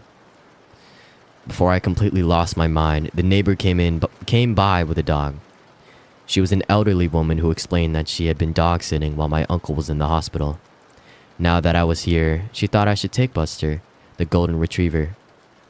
I thought the neighbor might have been forgetful, because she seemed to think my uncle had passed just last week. Either way, I fell in love with Buster, and his presence was exactly what I needed. I even thought it would be a tremendous present to bring home to my girls. I just hoped my wife would feel the same way. However, even the dog could tell something was wrong with the house. Buster accepted his new living arrangements pretty quickly, but would never willingly go upstairs. This was all right with me at the time. I thought it would make it easier to keep track of him. Then Buster disappeared. Literally, 1 second he was standing right behind me as I was opening the treat jar to give him a snack.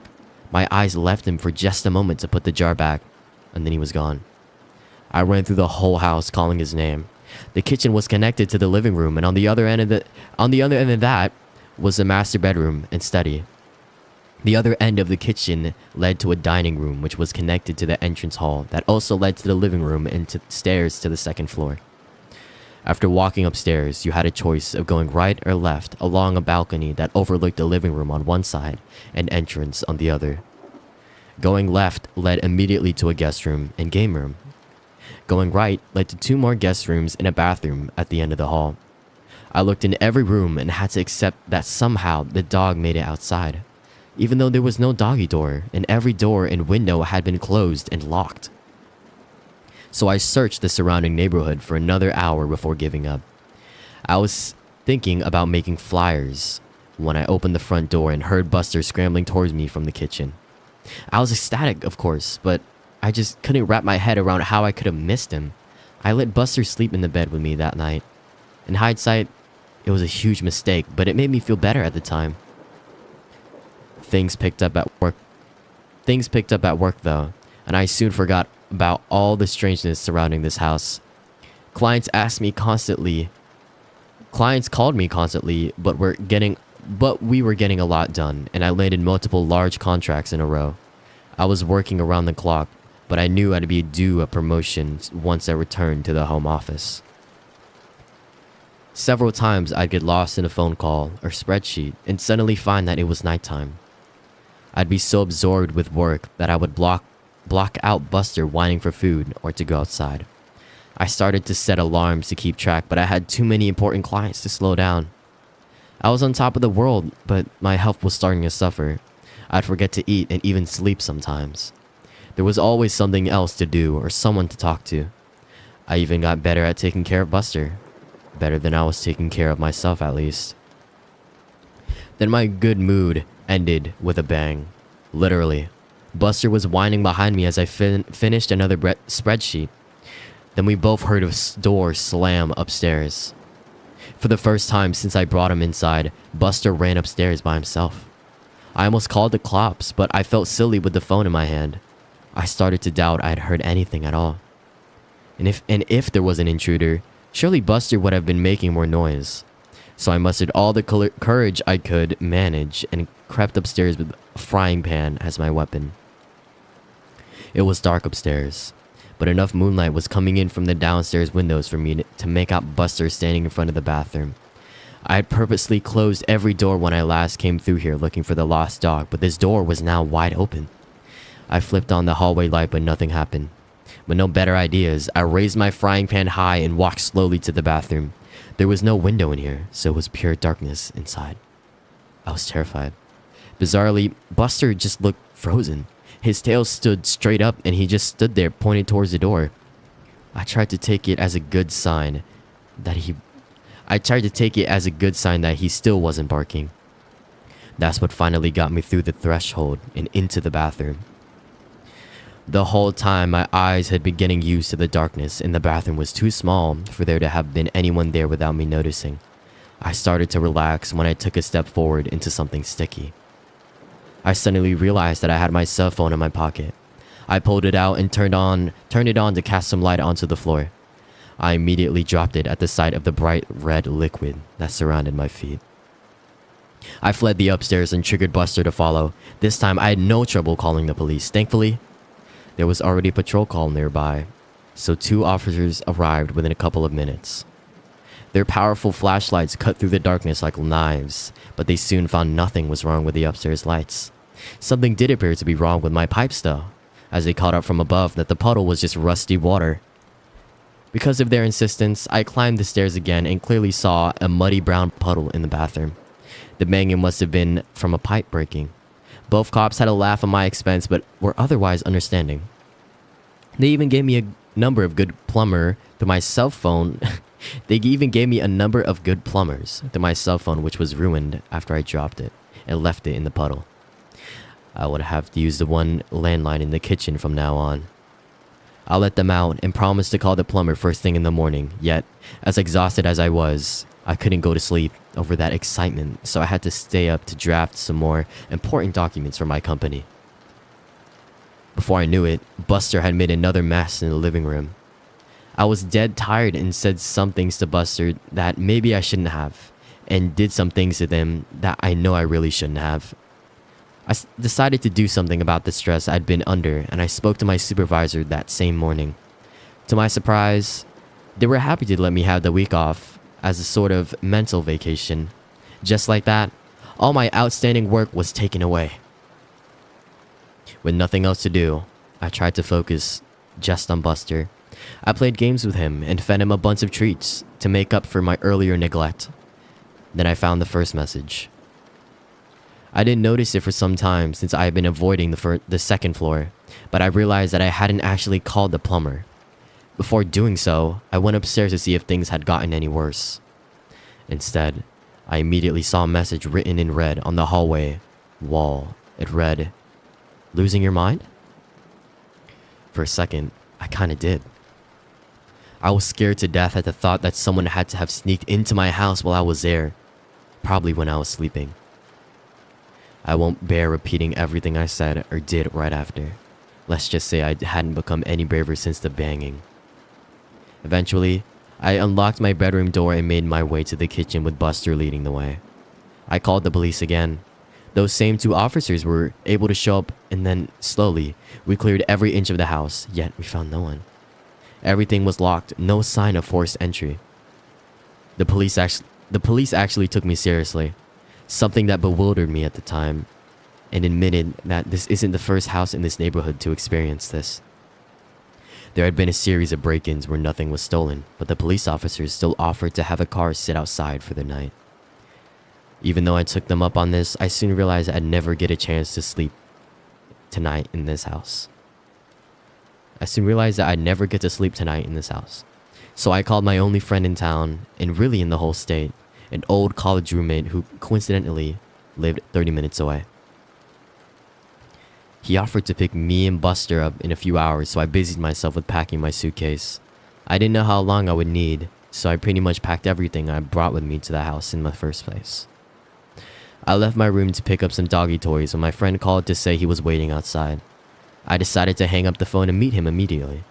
I needed the human company and he could help me move my stuff. But the driveway was empty. There was no friend, no car. I called him back immediately and he insisted he was outside. I listened to him get out of his car and walk up to the front door. He knocked and I could hear the door open and an elderly woman greet him. My friend asked for my name and mentioned my uncle. That woman said she never heard of either of us. After thanking her, my friend left and asked me if I had gotten all of that. I told him I must have given him the wrong address. He rattled off the correct one and confirmed he was there. After asking him to wait, I left the house again.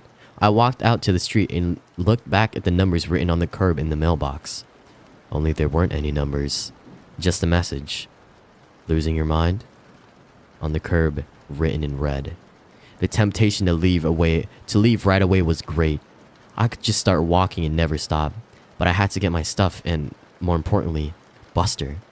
So I entered the house one last time. When I came back to the room, my suitcase was empty. Everything I had spent the last hour packing was just back in its proper place. Despite how impossible this was, I focused only on one goal. We needed to leave. I put a leash on Buster and was shocked to see how haggard he was. I resolved to make it up to him when this was all over. I tried to leave out the front door like nothing was wrong, but I couldn't open it. The knob turned freely, but the deadbolt wouldn't slide back. I was really scared now, but Buster's presence helped. I knelt down to give him a hug, and he gave me an idea while licking my face. Whatever was happening, it sure wasn't the result of a maniac hiding in my house. Still, I didn't know what forces were actually opposing me, so I walked to the backyard and said loudly, "Well, Buster, time for a little walk." The glass door slid open easily. Buster bounded out happily. I guess it had been a long time since I let him outside. I followed more attentively, and for the first time, examined the backyard closely. There was an iron fence surrounding the yard with another space between the bars that Buster could slip through. And then I saw it. A tree that grew too close to the fence and had several branches extending through and above it. I assumed the gate would be supernaturally locked too, so this was my exit. Buster didn't need any prodding. He waited patiently for me on the other side as I painfully pulled myself up and over the fence. I was suddenly aware of how weak and tired my recent lifestyle had made me. When I was in the process of climbing down the tree on the other side, Buster growled once and then took off like a shot towards a nearby hill. I jumped down and gave chase. He disappeared over the top, and I scrambled to keep up on the surprisingly steep surface. Luckily, I found where someone had laid some stone bricks into the side for an easier way up. It was still steep enough that I had to focus on placing my feet correctly to keep from sliding, so I was looking down when my next reach up resulted in my hand grabbing carpet.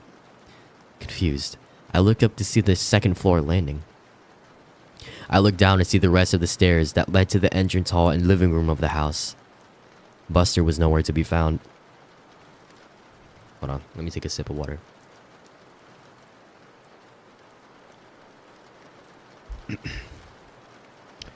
Demoralized and dead tired, I crawled the final steps and just sat on the landing for a while, occasionally calling for Buster. Eventually, the kitchen phone rang. Whatever ghosts were messing with me, I realized they couldn't stop outside forces from helping. I tumbled down the stairs in my haste and landed hard on the cold tiles below. But I was only dazed for a second and soon was in the kitchen with the phone in my hand. My wife's warm voice filled me with hope. She was concerned that she hadn't heard from me in a while. I couldn't recall the last time I had even tried. She was trying to tell me that my work hadn't heard from me in a week while I tried to tell her to the police. Her words gave me pause though. I asked, "What do you mean? I was given the week off." "Dear, I thought you were supposed to continue working as soon as you got there." Yeah, but they gave me a week off because of all the stress I've been under." Wait a second.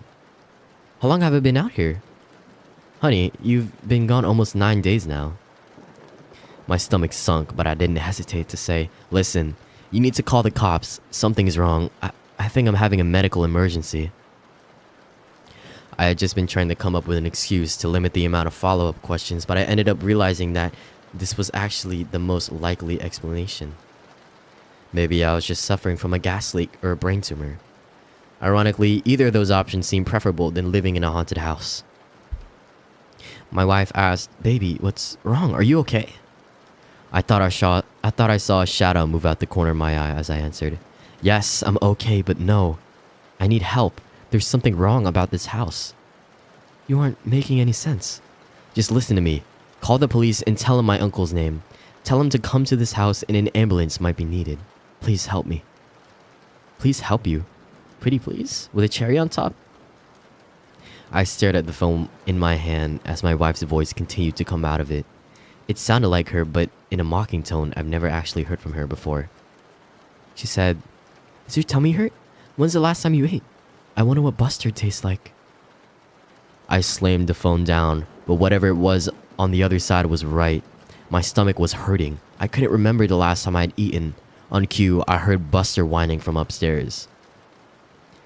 Only after I started running towards the stairs did I notice how bruised and sore my legs were from my spill down those steps.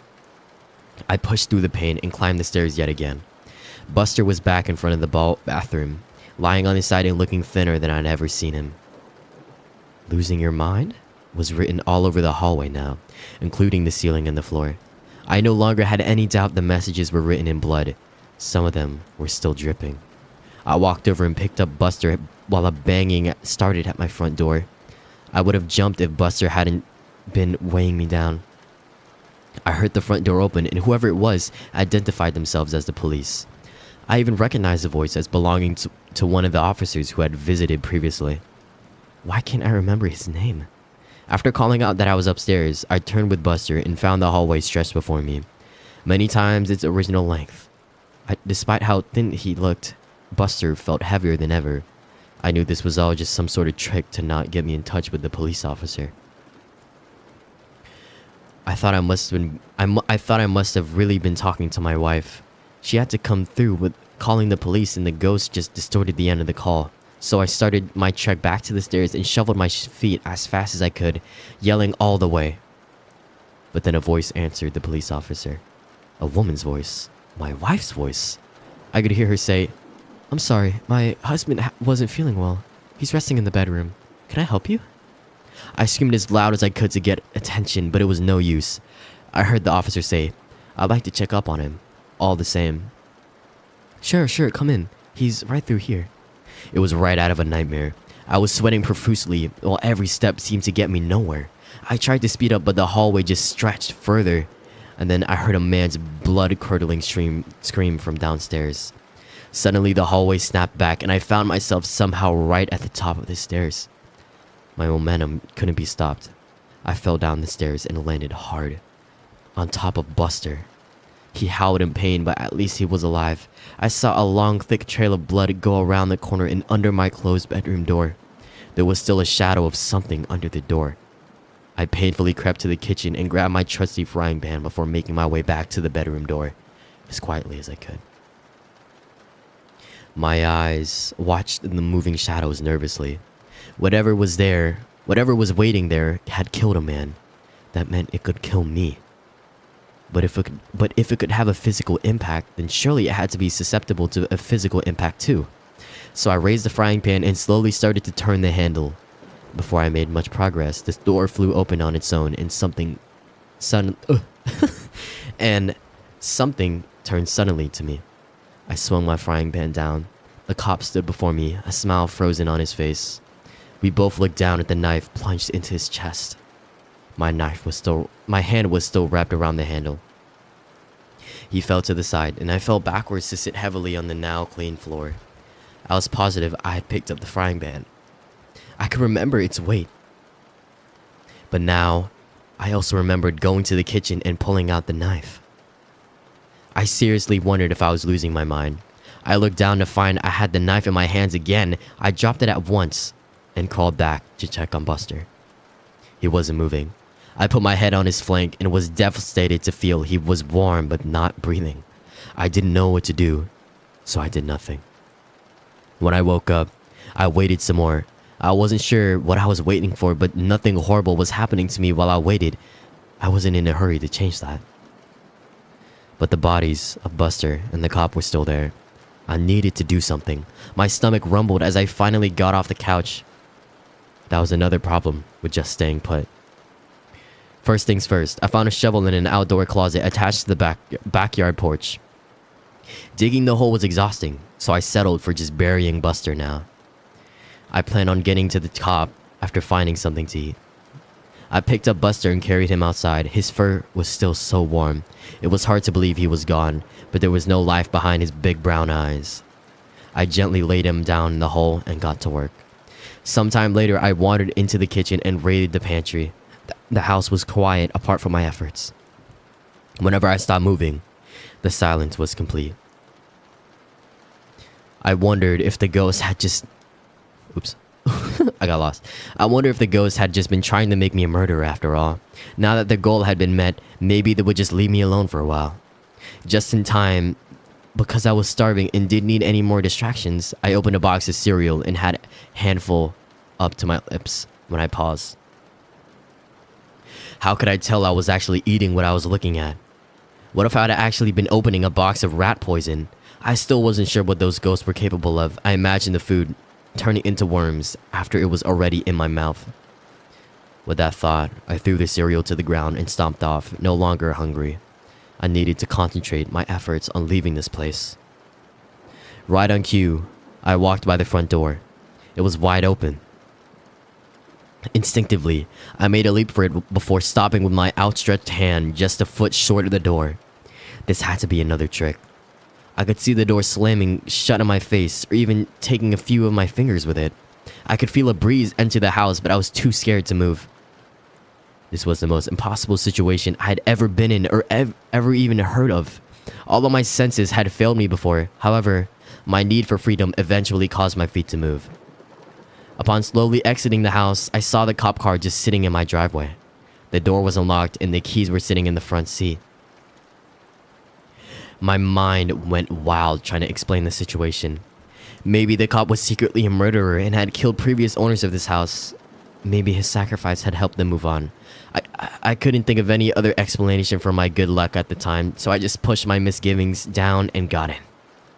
I drove out of the neighborhood without incident, but I had new problems. I was in an unfamiliar city, driving a cop car with no money or other belongings on me, and I had no idea what to do next. So I kept driving. It felt good to be out of the house. It felt good to be... It felt good to see the sun. So I kept driving, on and on. Left turn, right turn, left turn, right turn. No idea where I'm going. Then I realized I hadn't seen any other cars on the road for some time. Where was everyone? Where was I? The sinking feeling happened again, in the pit of my stomach, but also around my whole body. I sunk back into the car seat and then realized I was sitting in an armchair. Back in the living room of my uncle's house. My arms were up like I was holding on to a steering wheel. I started to cry with frustration as I stood up and screamed. How long had I been sitting there with this stupid grin, moving my arms up and down like a madman? I turned around and saw my work laptop in the dining room table. It was on and glowing at me. I walked over to it and saw that something was already written down in this post. It read, "Lost your mind? Good. Now you won't mind losing the rest." Suddenly, my fist felt weighed down. I raised it to find another kitchen knife in my hand.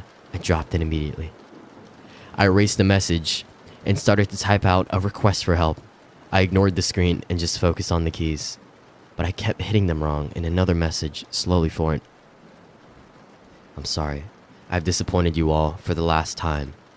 Goodbye." I could have screamed again, but I noticed something had changed. I wasn't in the dining room anymore. I was in the study. I kept writing and writing and writing. My own words started to come out.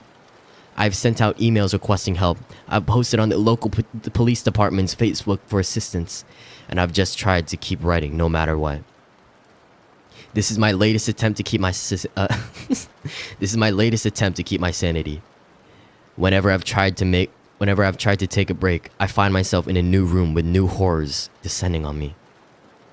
Once I opened the steady door out to hellish landscape and almost stepped out onto lava, I wasn't sure if it was all an illusion, but I didn't even want to have a vision of my feet burning, so I closed the door and resumed writing. I'm not even sure this is all because of ghosts. I've been doing a lot of thinking lately, and the truth is, simply, I have no idea what's going on. After these crazy events, I've realized that I can't recall my uncle's name or what he looked like. I'm not even sure if I ever had an uncle. I'm trying to think really hard about how I came here. Did I fly? Drive? I can't remember. Have I always been in here? Even weirder, I can't remember my realtor's name or even what gender they are. I met them in person several times. Why don't I know things I should? I can't even remember the name of my daughters or my wife. Am I even a father? Am I even a person? I know I must be because here I am writing in this small study. But now that I think about it, I can't even remember who my parents are, what they look like, or anything about my childhood. Now, I just remember this house and all the nightmares, waking and otherwise, I've experienced here. I'm feeling a lot like I was back in the cop car. I found a way forward, but I really don't know what to do next. This is not a way to live, and I'm getting more and more tired. I'm so hungry, and I'm finding it harder to focus. I keep hearing voices, and they're getting louder. I know if I stop writing, I won't last long, but I'm running out of things to say. My hands are tired. I'm tired, so tired. Am I gonna read that? A, B, C, D, B, B, B, B. The quick brown fox jumped over the lazy dogs. I need to keep writing, but I don't know what to say anymore. What's my name? I don't know. If I'll die if I keep.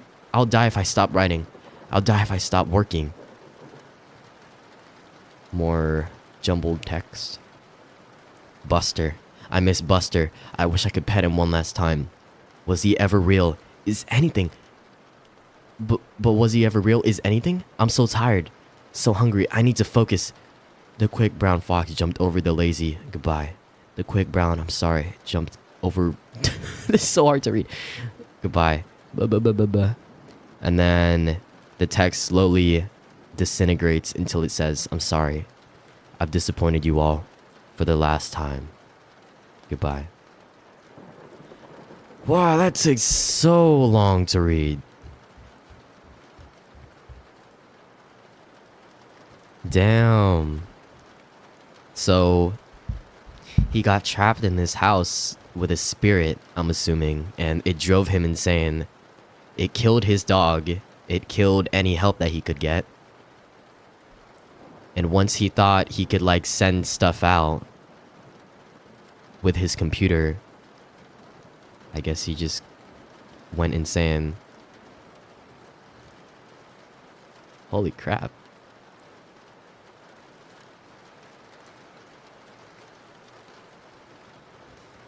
This is insane.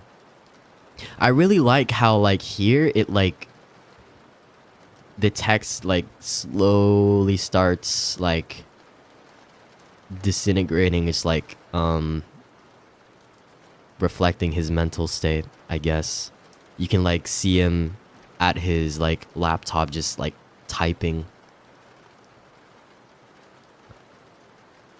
Jeez. This is really good. He should make a book. He should make a whole book.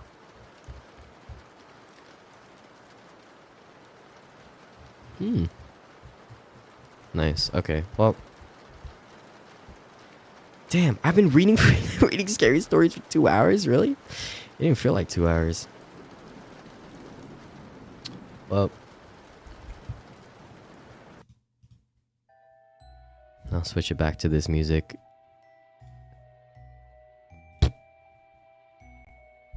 Move myself over. Shh.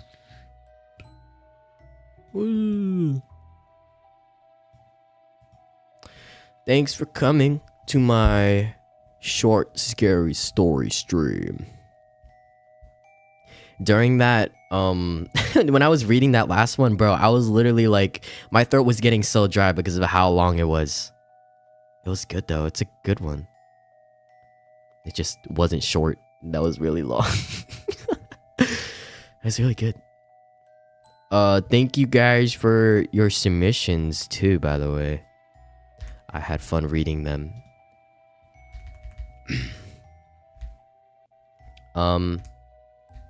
Another thing I want to do with Google Forms, I guess, would be like you guys send me pictures of your setups and I'll rate them, or I'll just like look at them on stream and be like, oh, look at that, wow, and I'll like rank them, I guess. I don't know. Should do another one, another short scary story stream. Another one like next year or like on Halloween. I don't even know if I have plans on Halloween. Yeah, I'll do another one next year. It's gonna be awesome. Yes, bro. What? Well, I mean, like, I don't know. I feel like it will be a good idea to do something for Halloween again next year. I don't know about a scary story stream, but I don't know. We'll see. We'll see. And I'm also seeing how my chat box is like not working. It hasn't been working this whole time. Sucks. But thanks for watching though. I hope the next time I do a stream like this, I get more submissions. But that was kind of my fault because I didn't spread the word around that much. I just posted on my Instagram and my... Did I post on the community tab? I did too. Should have sent it to more people so I have more stuff. But it was fun reading it was fun reading the Reddit stories. It was really It was actually scary. See, I can handle this. I can handle reading short, scary stories, but like, I can't play horror games, bro. It's so scary. I have to play with someone else. Yeah, this was fun. I appreciate you all for showing up.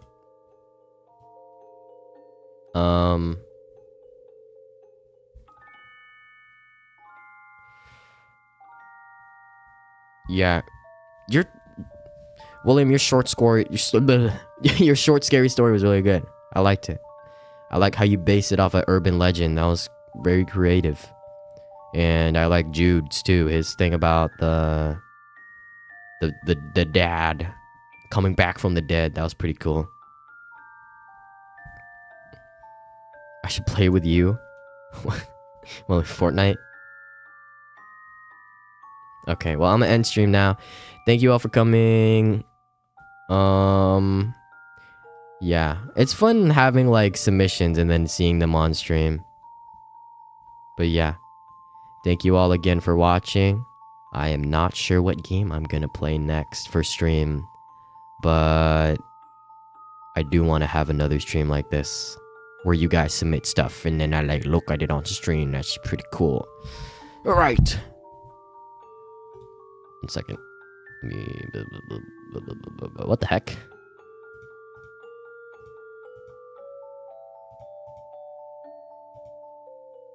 What is happening to my OBS? My OBS is haunted. My end screen isn't showing up. What the frick? Why is my end screen not showing up? Well, I guess I'll just end this stream from here because OBS is glitched right now. My OBS is haunted. Okay, well, wherever you are, I hope you have a good morning, good afternoon, good evening. I swear I'll come up with like an original outro. I'll come up with a better outro. Thank you all for coming. Goodbye. I hope you guys have a good Halloween too. Goodbye.